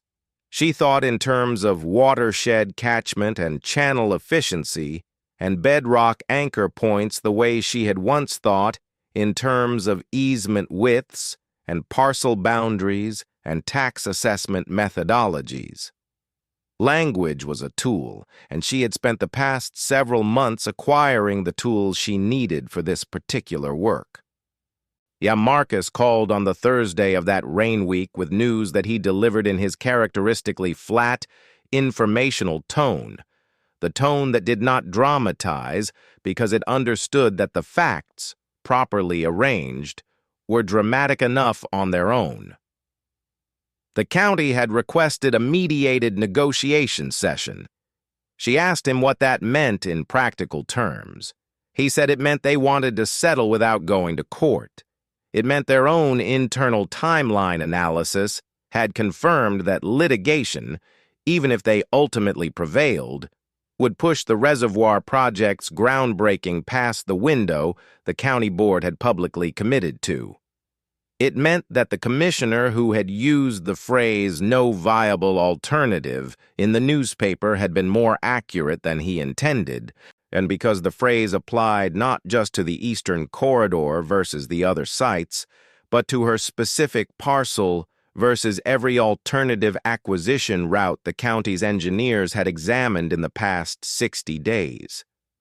She asked if there were no alternatives. Marcus was quiet for a moment in the way he was quiet when he was being precise. He said there was one theoretical routing adjustment that would avoid her parcel by shifting the anchor infrastructure approximately 200 meters to the north. He said the county's own engineers had examined it. He said it would require acquiring an additional 3 parcels, 2 of which were currently under active agricultural use with associated complications, would add an estimated 14 months to the construction timeline, and would increase the projected project cost by somewhere between $2.3 and $3.8 million. She understood what that meant without needing him to say it directly. The county's choice was not between acquiring her land and finding another way. The county's choice was between paying her what her land was actually worth and paying $2 to $4 million more than that, plus 14 months of delay to avoid doing so. She said she understood.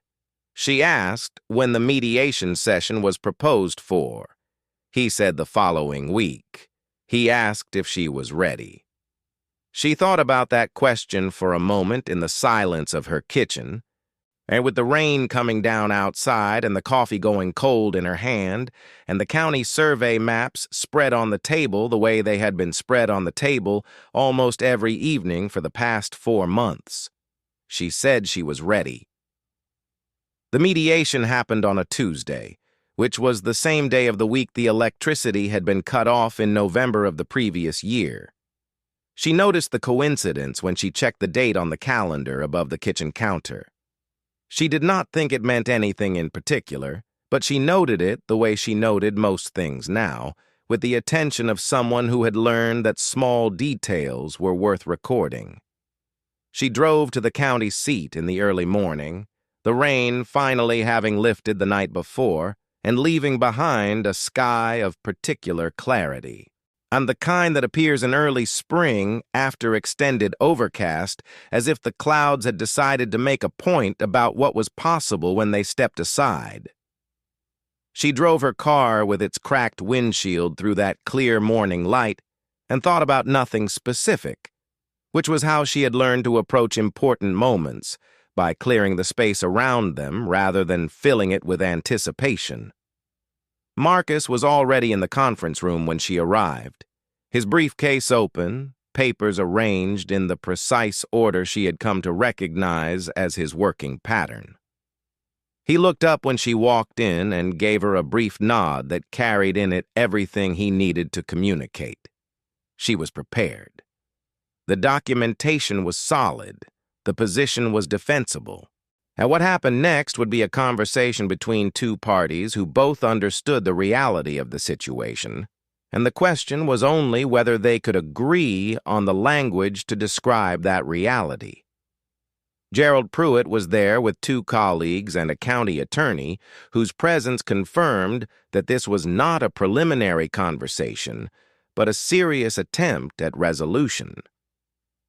The mediator was a retired judge named Carolyn Stahl, a compact woman in her 60s with silver hair and the measured attention of someone who had spent decades in rooms where people disagreed about things that mattered. She introduced herself, explained the process briefly, and asked that both sides present their current positions before discussion began. Pruitt went first.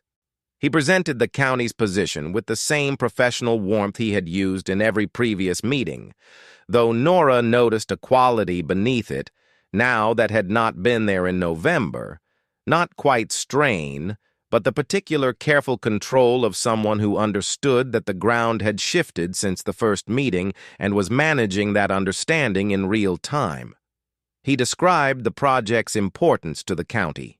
He described the county's commitment to fair treatment of private landowners. He described the counter-appraisal at $91,000 as the county's best assessment of fair market value and suggested that the gap between that figure and the independent appraisal might be addressed through a modest adjustment in recognition of the acquisition's timeline requirements. He used the word modest carefully. She noted it. Marcus presented her position with the same methodical clarity he brought to every document he produced. He walked through Delia's appraisal methodology point by point, addressing each of the county's rebuttal arguments in the order they had been raised and explaining why each one did not materially alter the core valuation. He referenced the specific sections of the engineering report that described the parcel's positional necessity. He did not use the word leverage. He did not need to. The argument was self-contained, and its conclusion was stated in plain language that left no ambiguity about where she stood. $162,000 was the appraised value. That was the figure she was prepared to accept. Anything below it would proceed to the formal condemnation process under state statute. Dr. Carolyn Stahl listened to both presentations without interruption, making occasional notes. When Marcus finished, she asked several questions of each side, probing the methodologies, establishing the factual record with the precision of someone who had learned that facts, precisely established, were the only foundation on which agreements held. She asked Pruitt about the routing alternative and the associated cost differential. She asked Marcus about the methodology for infrastructure-adjacent valuation. She asked both parties about the timeline requirements and what delay would mean in practical terms for the project. Then she called a recess of 30 minutes and left the room. Nora sat in the quiet of the conference room while Pruitt and his colleagues stepped into the hallway. Marcus poured her a glass of water from the pitcher on the table and said nothing, which was the right thing to say. Outside the window, the early spring morning continued its particular clarity over the county seat, the buildings and streets sharp in the post-rain light. She thought about the electricity being cut off. She thought about the pink permission slip.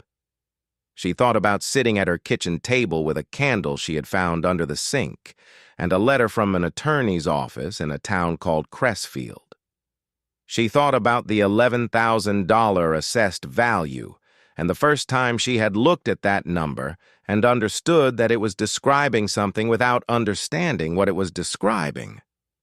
She thought about Macie asleep in her room on a November night, It sprawled diagonally across her bed without anxiety about the space she took up, breathing with the easy rhythm of a child who trusted that the morning would come and that someone would be there for it. She had been that person. She had been there every morning, regardless of what the previous day had cost her. She had kept the lights on when she could and lit candles when she couldn't, and told her daughter the truth in the measured portions that a 7-year-old could hold. She had done all of it without complaint and without the particular performance of sacrifice that would have turned her own struggle into a burden for her child to carry. She had done it because Macie needed her to, and because she was the kind of person who did what was needed, and because somewhere beneath both of those reasons was a stubbornness that she had not fully understood about herself until the past year had required it of her. She had also done it because Roland Voss had left her 18 acres, and she had refused to let them go. Carolyn Stahl came back into the room 14 minutes before the recess was scheduled to end. She sat down and looked at both parties with the equidistant attention of someone who had been in many rooms and understood which ones had a resolution available and which ones did not. This one did. She said so directly, which Nora appreciated. She said both parties had legitimate positions that were supported by their respective documentation, and that the gap between those positions was not a disagreement about facts, but a disagreement about methodology, which was a more tractable problem. She proposed a bridging figure. It was not the median of the two appraisals. It was a number derived from a specific adjustment to the county's counter-appraisal that incorporated the infrastructure-adjacent premium that Delia's methodology had applied and which the county's appraiser had declined to apply, but which the engineering report, read in full context, clearly supported. The number Carolyn Stahl put on the table was $141,000. Gerald Pruitt looked at his colleagues. One of them wrote something on a notepad and pushed it toward him. He read it without expression. Marcus looked at Nora. He did not say anything. He did not need to. The number was below Delia's appraisal. But it was within the range that Delia had described as defensible given the methodological uncertainty in infrastructure-adjacent cases.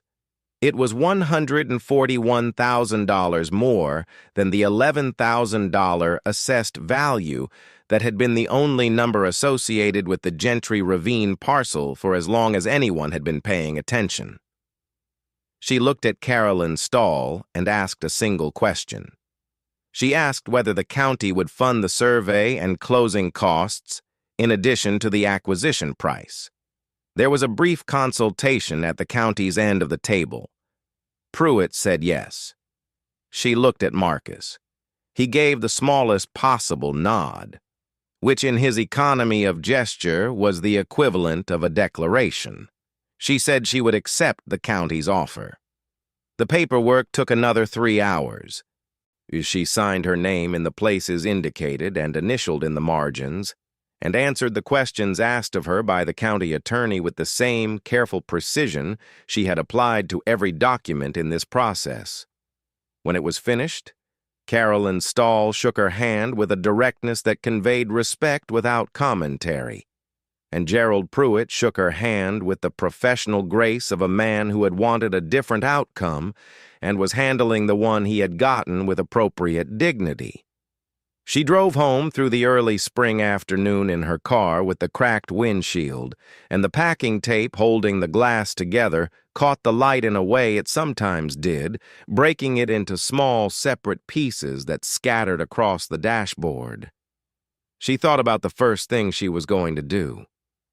It was not what people might have expected. It was not a celebration or a purchase or a phone call to her sister or any of the gestures that arrival after a long journey is supposed to involve. The first thing she was going to do, she decided, was drive out to the Gentry Ravine parcel one more time. She drove directly from the county seat without stopping at home first. The route through the eastern corridor was familiar to her now, in the way that a path becomes familiar when you have walked it in all weathers and in all states of mind. She drove it with the particular attention of someone saying goodbye to something, noting the way the terrain shifted east of the county road, the way the hills thickened and the flatlands gave way to the rougher, more specific landscape of the eastern section. She parked at the road and walked in through the high grass of early spring, already greening at the base where last autumn's growth had kept the moisture through the winter. The unimproved track was soft underfoot from the recent rains, and her boots sank slightly with each step, in a way that felt like the land accommodating her presence. She came through the tree line to the ravine lip and stopped. The creek was running high and fast, filling the ravine floor from wall to wall in the narrower sections. A cold, dark rush of snowmelt and rain moving through the rock channel with the deliberate force of water that knew exactly where it was going. The sound of it rose from below in a continuous, uninterrupted voice that she had never heard quite like this before, this full and certain. She descended the slope carefully, finding her footholds in the wet rock, moving down into the shadow of the ravine walls, the way she had moved down into it every time before, with the same care and the same attention and the same feeling of entering a place that existed by its own rules.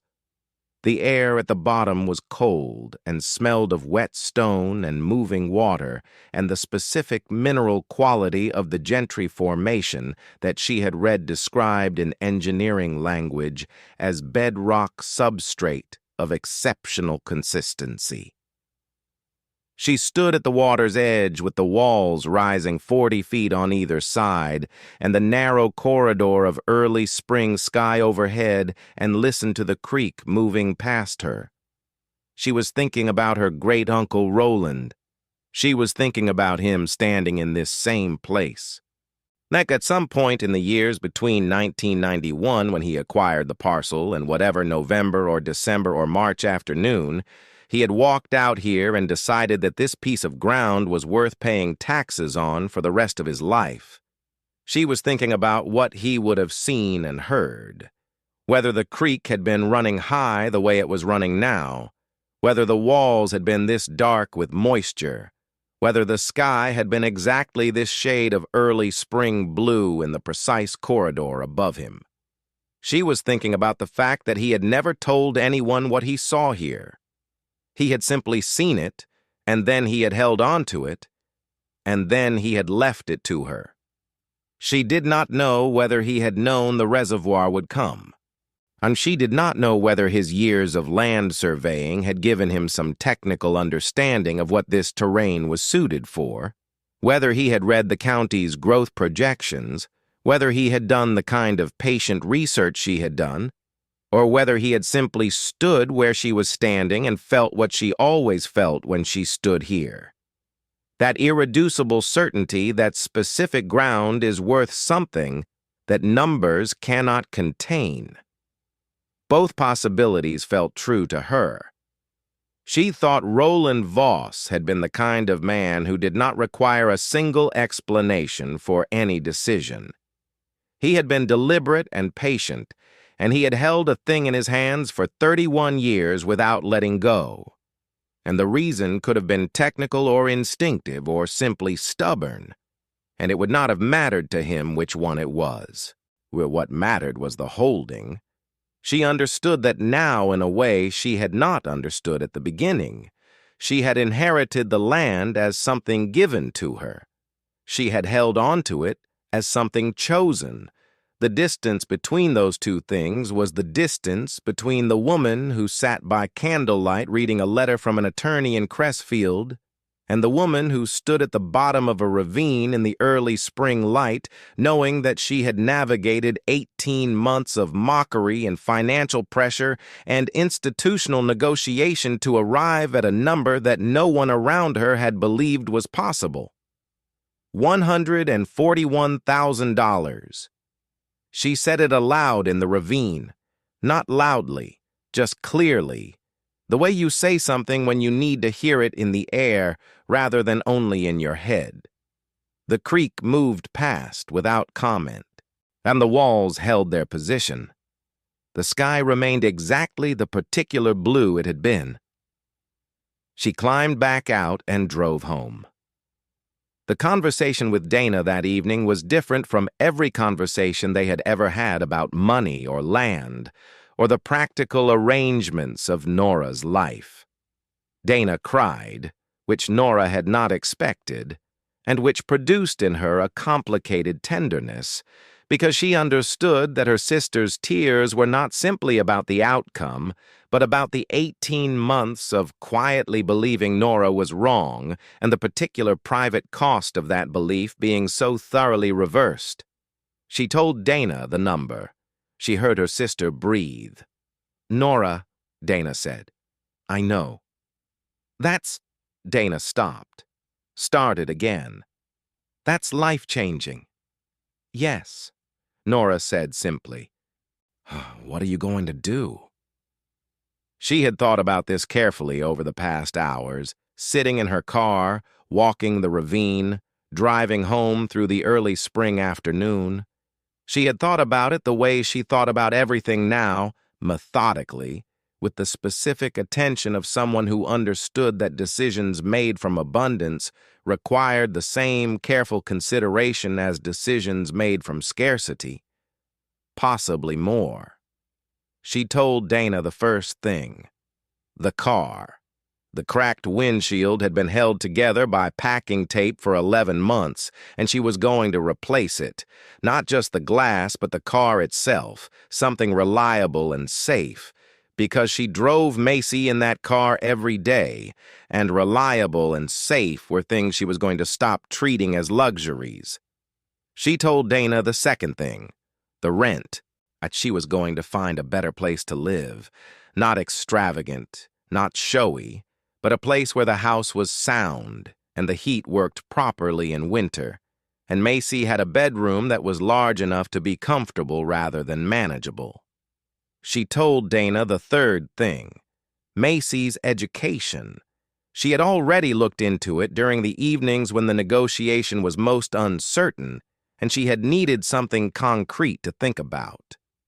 There was a fund she could establish, modest but meaningful, that would grow over the years until Macie was old enough to need it.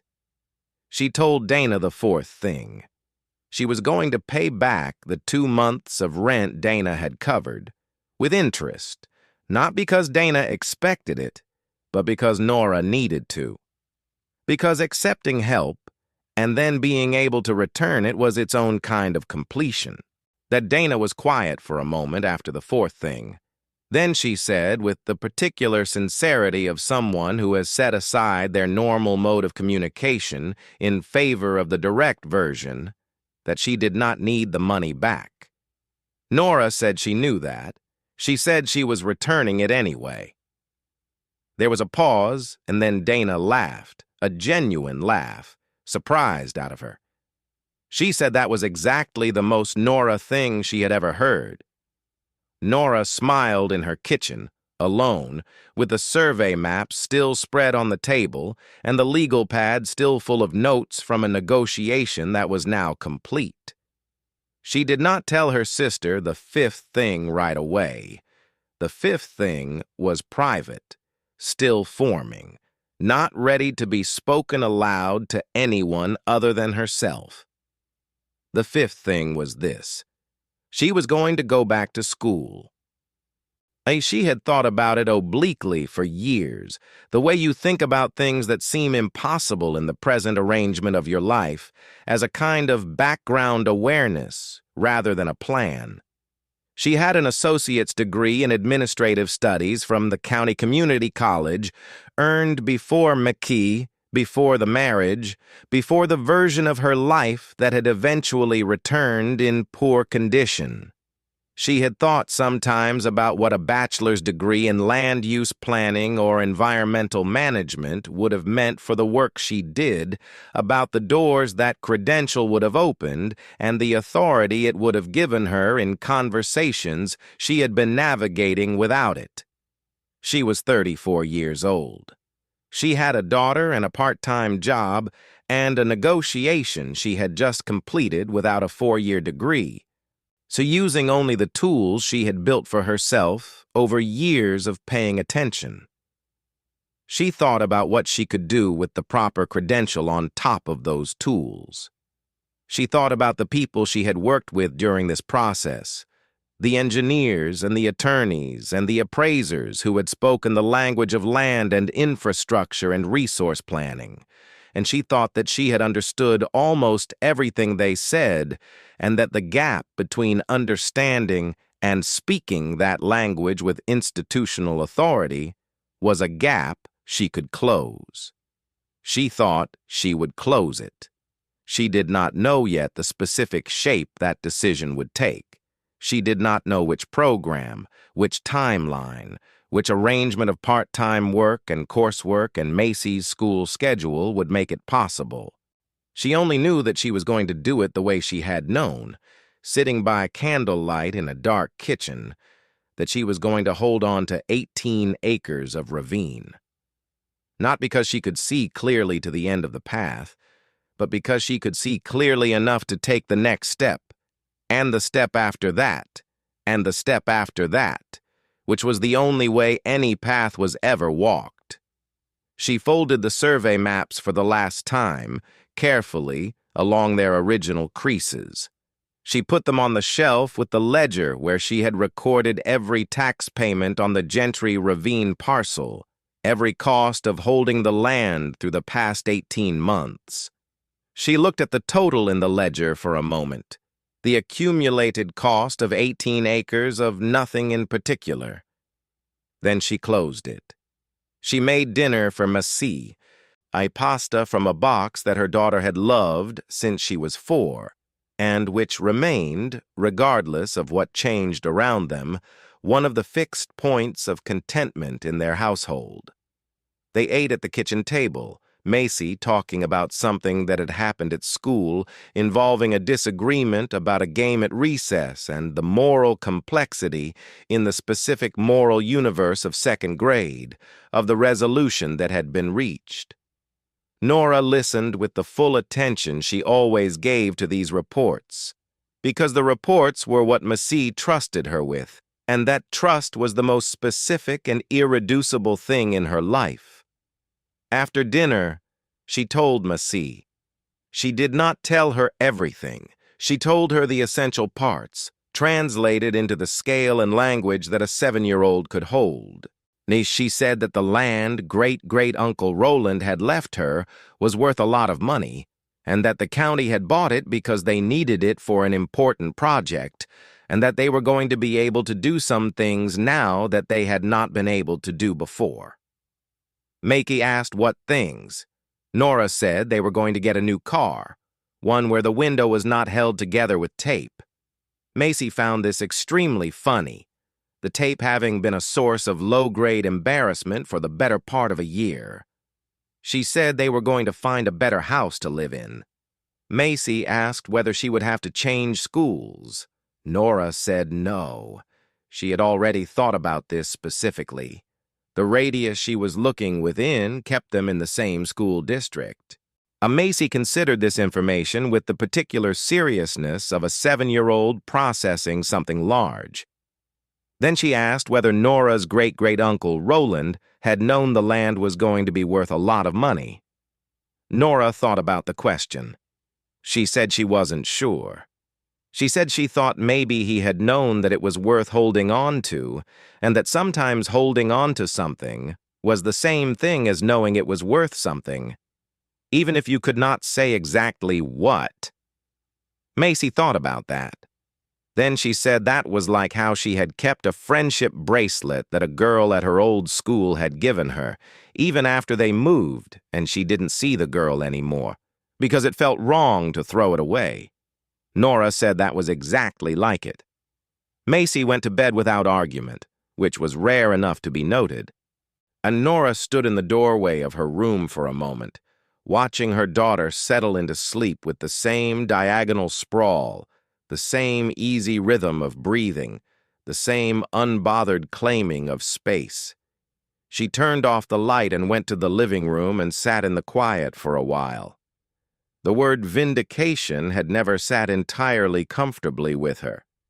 It suggested something adversarial that she did not feel, some triumph over opponents that did not map accurately onto her experience of the past 18 months. The county had not been her enemy. Pruitt had been a professional doing his job, which was to acquire land at the lowest defensible price, the same way her job had been to understand what defensible meant and not to accept less than it. Her sister had not been her enemy. Dana had been a person with a different vantage point who had offered practical concern in the only language available to her and had been gracious in the revision. Even Robert, with his insurance salesman's arithmetic and his cautionary tales about people who paid more in taxes than their land was worth, even Robert had simply been wrong in the way that confident people are wrong when they make assessments without complete information, which was a kind of wrongness she recognized in herself at other points in her life and did not require punishment. What she felt was not vindication in the adversarial sense. It was more like resolution, the resolution of a tension that had been building since the night she sat by candlelight and decided, without entirely knowing why, to accept the inheritance rather than decline it. The resolution of 18 months of paying attention to a piece of ground that no one else was paying attention to and holding on to it through the electricity being cut off and the job disappearing and the pink permission slip and the $44,000 opening offer and every quiet moment of doubt that she had not expressed aloud, because expressing it aloud would have given it a kind of permanence she had refused to grant it. She thought about what the resolution meant specifically, not in large terms, not in the language of life-changing or fortune reversed, though those words were not inaccurate, in specific terms, in the terms of her actual life. It meant that Macie would go to college if she wanted to go to college, and the conversation about whether it was possible would be different from what it would otherwise have been. It meant that when the car needed a repair, the repair would happen without a week of arithmetic first. It meant that when the school field trip cost $40 would exist to cover it. It meant that the version of scarcity she had been navigating for 2 years, the constant background calculation of what could be covered and what would have to wait and what would have to be declined, that version was over. It did not mean everything was solved. She was not naive about money in the way that people who have never managed without it sometimes are. Money solved the problems that money solved, which were specific and important problems, but not all problems. Macie still needed to grow up. Nora still needed to be present for that growing up in the way she had been present through the hard version of it. And the relationship with Dana still needed the quiet work of 2 adult sisters who loved each other and sometimes did not understand each other and were in the slow process of learning to hold both things at once.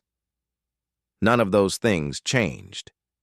They simply happened now against a different background, one that was less exhausting, one that did not require her to spend a portion of every day on the arithmetic that consumed energy that could have gone elsewhere.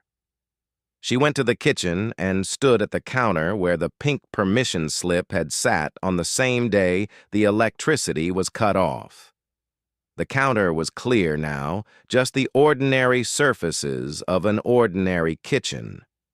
She stood there for a moment in the quiet of the house and let herself feel the weight of the past 18 months fully.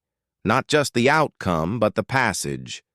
And the specific quality of each month of it, the November letter and the December drive out to the Ravine and the January silence, where the engineering report had begun to tell its story, and the spring visits to the creek, and the summer of the layoff, and the fall of the first negotiations, and the winter of the counteroffers, and the March morning that had come out on the other side of all of it with the cracked windshield catching the light and the sky clear after rain. She had been present for all of it. She had not been absent from any of it. She had paid attention the whole way through, to the land and to the documents and to the process and to her daughter and to the specific truth of what 18 acres in a ravine was worth when you refused to let other people tell you what it was worth. She had done that. She had done it in the specific way that only she could have done it, with the specific knowledge she had built over years at the county records office, and the specific stubbornness she had not fully understood about herself, until the past 18 months had required it, and the specific inheritance from a man she had barely known, who had nevertheless handed her something that turned out to be exactly the thing she needed. She thought about Roland Voss one more time, standing in his kitchen in some earlier November, or sitting in his car on the county road looking at the track that led toward the ravine in whatever private language he used to think about things. As she thought about what he would say if he could see the resolution of the story he had set in motion 31 years ago when he paid $8,000 to a timber company for a piece of ground nobody wanted. She thought he would say nothing. She thought he would simply nod, the way deliberate people nod when something they already understood has finally been confirmed by the world. She thought he would be satisfied not with the vindication, but with the patience having proved sufficient, with the holding having turned out to be enough. She was his great niece. She had inherited more than the land. She had inherited the understanding that some things are worth more than the world's current assessment of them, that the gap between what a thing is valued at and what it is actually worth is a space that patience and attention can inhabit, and that sometimes the most important decision is not the grand gesture or the dramatic act, but the quiet refusal to let go of something that everyone else has agreed to write off. She had refused, and the ground beneath her had turned out to be more solid than anyone had thought. Outside the kitchen window, the early spring night moved over the county in its slow and indifferent way, the same night that moved over the Gentry Ravine, over the creek still running high with rain and snowmelt, over the rock walls that had been there longer than any of the decisions made around them, and over the narrow corridor of dark sky where during the day you could see exactly the kind of blue that belonged entirely to that place and nowhere else. In a few years, the ravine would hold water.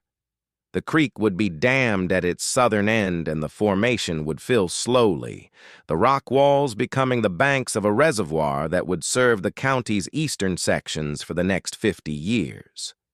The engineer's language, natural architectural efficiency, would become an engineering fact, the terrain doing what it had always been suited to do, channeling and holding the water that the surrounding hills gathered and directed toward this particular low point in the landscape. Roland Voss had bought the parcel that bracketed that low point. He had held it quietly for 31 years. He had left it to the great niece he barely knew, which was either foresight or stubbornness or both. And she had held it for 18 more months, which was its own form of the same thing. The reservoir would bear a name that the county board would vote on in a meeting she might attend or might not. The engineering report would be archived in the county's public records. The deed transfer, stamped and filed, would sit in the same office where she had once processed transfers for other people's land, waiting to be found by whoever next pulled the parcel's history. Her name would be on it, and Roland Voss's name before hers. And between those two names, 31 years of tax payments and 1 year of something she did not have a single word for, something made of attention and stubbornness, and a refusal to believe that the assessed value was the whole truth. She turned off the kitchen light. She checked on Macie one more time, standing in the doorway of the room in the dark, listening to the easy rhythm of her daughter's breathing. She went to bed and slept without difficulty.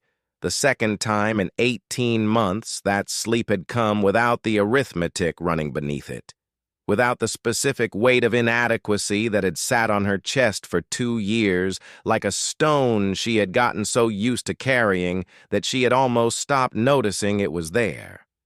The stone was gone. The ground beneath her was solid. The morning would come, and she would be there for it, and Macie would be there, and the car with the cracked windshield would make its last few trips before she replaced it.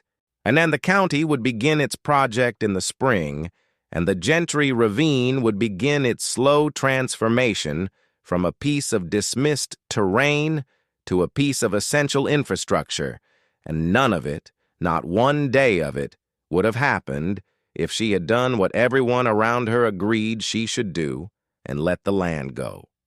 She had not let it go. That was the whole story. That was all of it.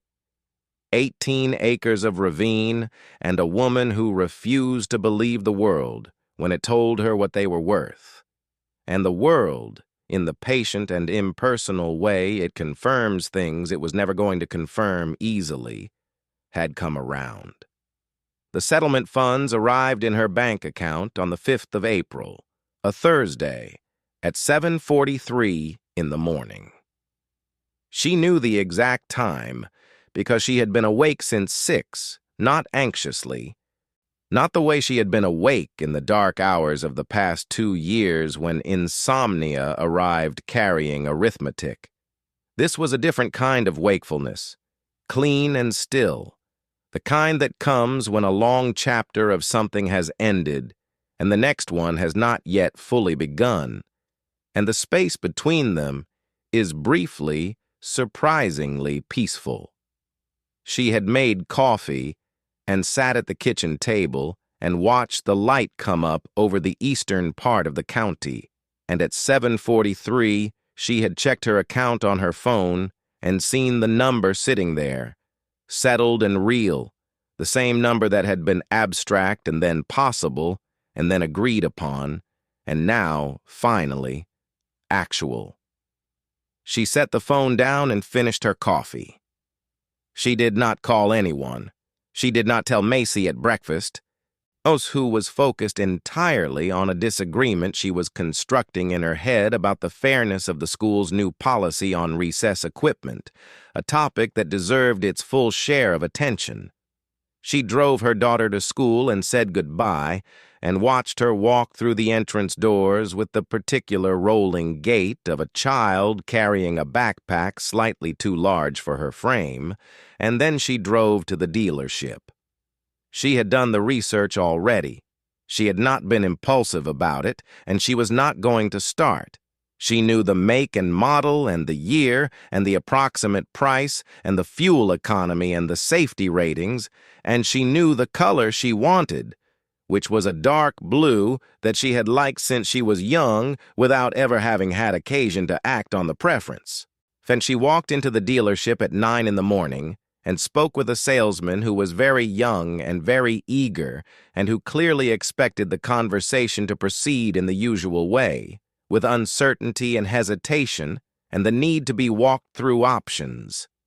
She told him exactly what she wanted. She paid for it without financing.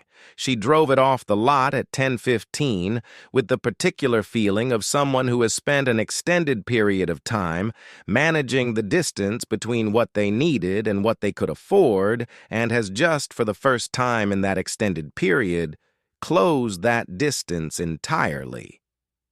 The drive home in the dark blue car on a bright April morning was one of the better drives of her life. She allowed herself that. She had been careful with celebration the way she had been careful with hope. At rationing both against the risk of disappointment, and now that disappointment was no longer the operative risk, she permitted herself to feel the full weight of what the morning represented. Not just the car, not just the number in the account. The full weight of 18 months of patience and attention and stubbornness and the slow, private work of refusing to accept other people's assessments of what things were worth. She drove east on the county road, out past the point where the terrain shifted and the hills began to assert themselves, past the turnoff for the Gentry Ravine track that she could now identify from the road without looking at a map. She did not turn in.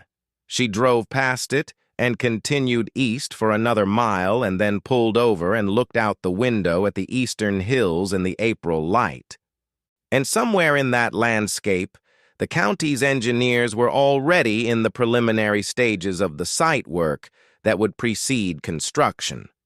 She had read about it in the Planning Commission's agenda, the survey crews, the environmental assessments, the infrastructure studies that would take most of the year before groundbreaking could begin. The ravine that had been her problem, and then her inheritance, and then her negotiation, would spend the next several years becoming something else, something public and necessary and permanent. And eventually, the particular piece of ground she had stood on with her boots getting wet would be 30 feet beneath the surface of a reservoir that would serve the county's eastern sections for half a century. But she had thought about that transformation and found that it did not produce in her any sense of loss. The land had never belonged to her in any permanent way. It had belonged to itself, in the way that terrain belongs to itself, shaped by forces that preceded any human decision about ownership. She had been its custodian for 18 months, and Roland Voss had been its custodian for 31 years before her, and in a few years the water would come, and the shape of things would change, and the parcel designation would be absorbed into the infrastructure record and eventually into the county's history. What remained was what the land had made possible, and that was not nothing. That was, in fact, the whole point. She drove back through the county seat and stopped at the attorney's office. Marcus Webb was between appointments, and he came out to the lobby when she arrived and shook her hand with the same brief, precise warmth he had brought to every meeting, then noticed the car through the window and allowed himself a small smile, which in his economy of expression was the equivalent of a standing ovation. She thanked him. She meant it in the full sense, not just for the negotiation, but for the manner of it, for the plain language and the methodical preparation, and the particular way he had never treated the process as though it required dramatizing, which had allowed her to stay calm through the parts of it that had not been calm at all. He said it had been good work on her part. He said that the preparation she had brought to the first meeting had set the tone for everything that followed, and that most people in her situation would not have read a 214-page engineering report. She said she had had a reason to read it carefully. He said that was true of every document she had ever read, which was a more perceptive thing to say than she had expected, and which she thought about for the rest of the afternoon. She picked Macie up from school that afternoon in the dark blue car. Her daughter stopped on the sidewalk and looked at it with the expression of a child encountering something that does not fit the established order of things. She asked where the tape was. Nora said the tape was gone. Macie considered the car for another moment, circling slowly, trailing her backpack from one hand. Then she opened the passenger door and got in, and immediately began adjusting the seat controls with the specific delight that children bring to anything that has buttons. They drove home through the April afternoon in the dark blue car, with Macie telling her about recess and the equipment policy and the complex interpersonal situation it had generated, and Nora listened with her full attention the way she always did. And the ordinary afternoon moved around them in its ordinary way, and the only thing different about it was the car and the absence of the arithmetic and the particular quality of light that comes through glass that is not fractured, clear, and even, and without the small scattered pieces that the old windshield used to make. In the weeks that followed, she began the work of the transition in the same methodical way she had approached everything else. She researched neighborhoods within the school district, attended 3 open houses, and found a house that was not large or impressive but was sound, with a furnace that worked and windows that sealed and a small backyard with a tree in it that Macie declared immediately and without reservation to be a climbing tree, which settled the question of whether it was the right house. She signed the lease on a Thursday, which she noticed continued to be the day when significant things happened, a coincidence she acknowledged with the same mild attention she gave to all small patterns without investing them with undue meaning. The move took a Saturday and most of a Sunday. Dana drove down with her husband to help, by arriving with a truck and a practical efficiency that Nora recognized as her sister's primary love language. They moved boxes and furniture through the bright spring weekend without much ceremony, and at the end of the second day, sitting on the porch of the new house with cups of coffee that Dana had produced from somewhere, they had a conversation that was quieter and more honest than most of the conversations they had had in the past several years. Dana said she had been thinking about what she had gotten wrong and why. Nora said she did not need Dana to do that. Dana said she knew, but that she needed to do it anyway, for herself. She said she had operated on the assumption that practical advice was the same thing as useful advice, and that the two things were not identical, and that she had confused them often enough that she wanted to name it. Nora thought about that. She said that practical advice had its uses, that the 2 months of rent had been an act of genuine love, and that she had not forgotten it. Dana said she knew. She said there was a difference between helping someone stay afloat and believing in what they were swimming toward, and that she had done the first without the second, and that the second mattered. Nora looked at her sister across the porch of the new house in the late spring light and thought that this was the real outcome of the past 18 months, not the number in her bank account, not the dark blue car, not even the sound of Macie's voice from inside the house asking whether she was allowed to climb the tree before dinner. And the real outcome was this conversation, this specific and honest exchange between two sisters who had always loved each other and had sometimes failed to see each other clearly, and were now on a porch in April working their way toward the clearer version. She told Dana about the fifth thing, about school, about the program in land use planning at the State University's Continuing Education Division, which she had applied to 3 weeks after the settlement and been accepted to, starting in the fall. Dana sat with it for a moment, then nodded slowly. She said that made sense in a way that nothing else could have quite completed the story. Nora said she was not sure it was about completing a story. She said she thought it was about having the right tools for the work she already understood she wanted to do. Dana asked what work that was, if she thought about it. She said she thought it was work that had something to do with the gap between what land is assessed at and what it is actually worth, with the people and the parcels and the histories that fall into that gap and disappear, with paying attention to what gets dismissed because it does not fit the current accounting.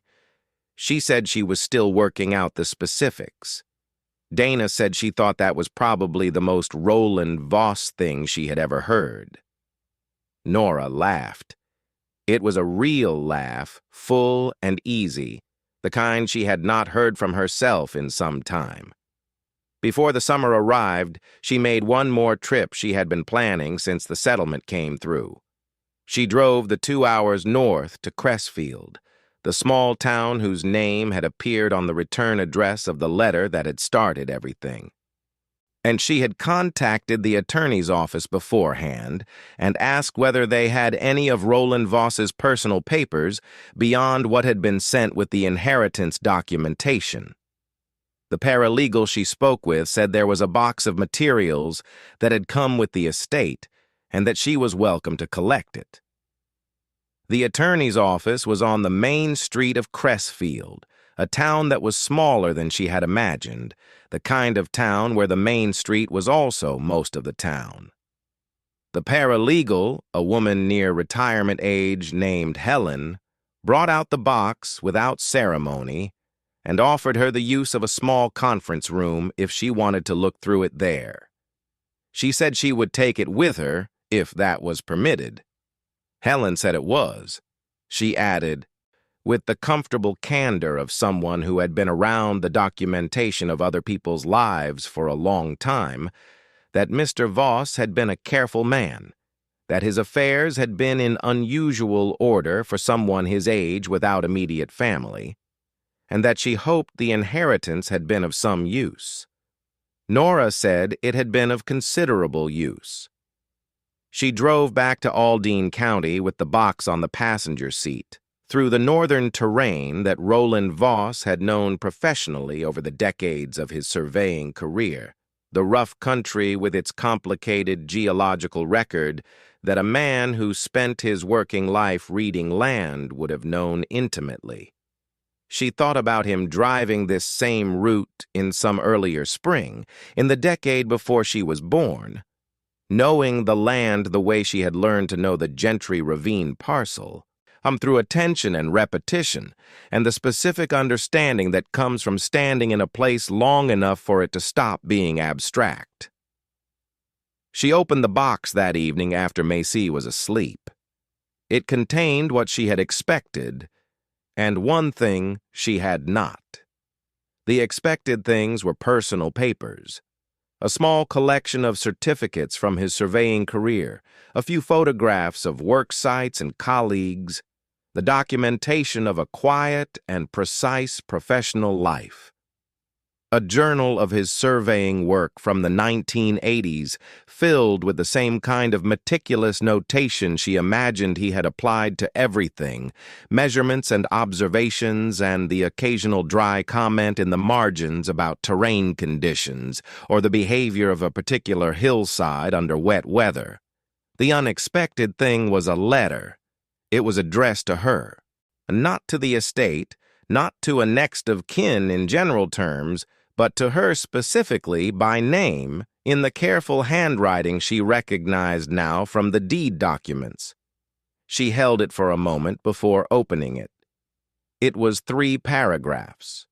The handwriting was steadier than she had expected for a man in the last years of his life, still the deliberate, unhurried script of someone who wrote as he did everything else, with full attention.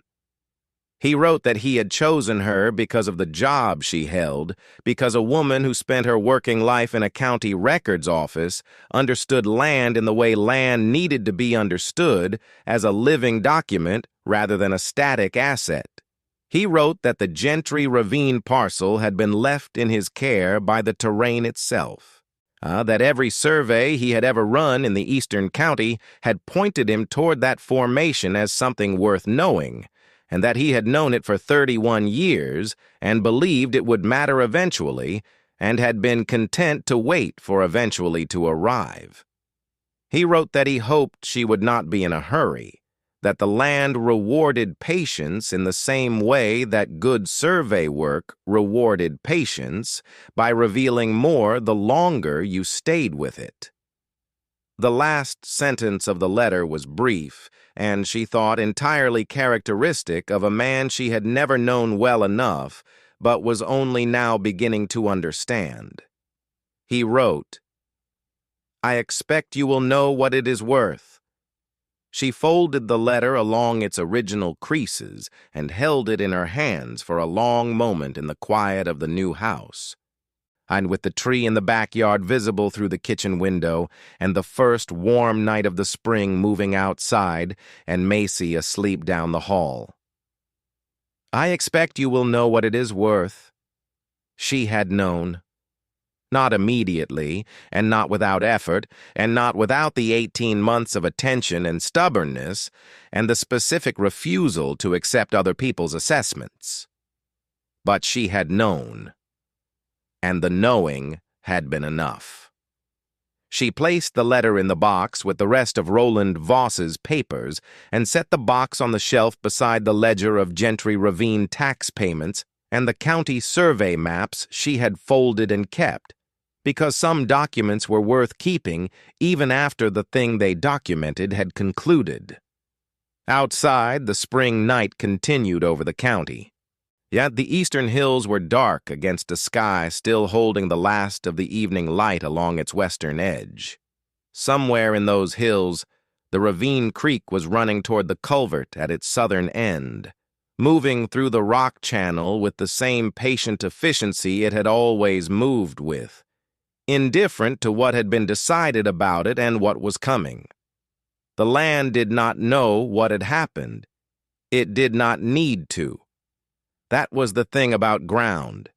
It simply was what it was, and it waited, and eventually the world arrived at the same conclusion it had always been moving toward. She turned off the kitchen light and stood for a moment in the dark of her house, listening to the ordinary sounds of a spring evening in the eastern part of Aldene County. Then she went to bed and did not lie awake, and in the morning she was there for Macie. Now the same as always, except that the arithmetic was gone and the light through the windows was clear, and the tree in the backyard was waiting in the way that good trees wait, patient and specific and entirely sure of what it was. Thank you so much for watching until the end. If you loved this story, check out the other videos on your screen now. I think you'll really enjoy them. And don't forget to subscribe if you haven't already. See you in the next story.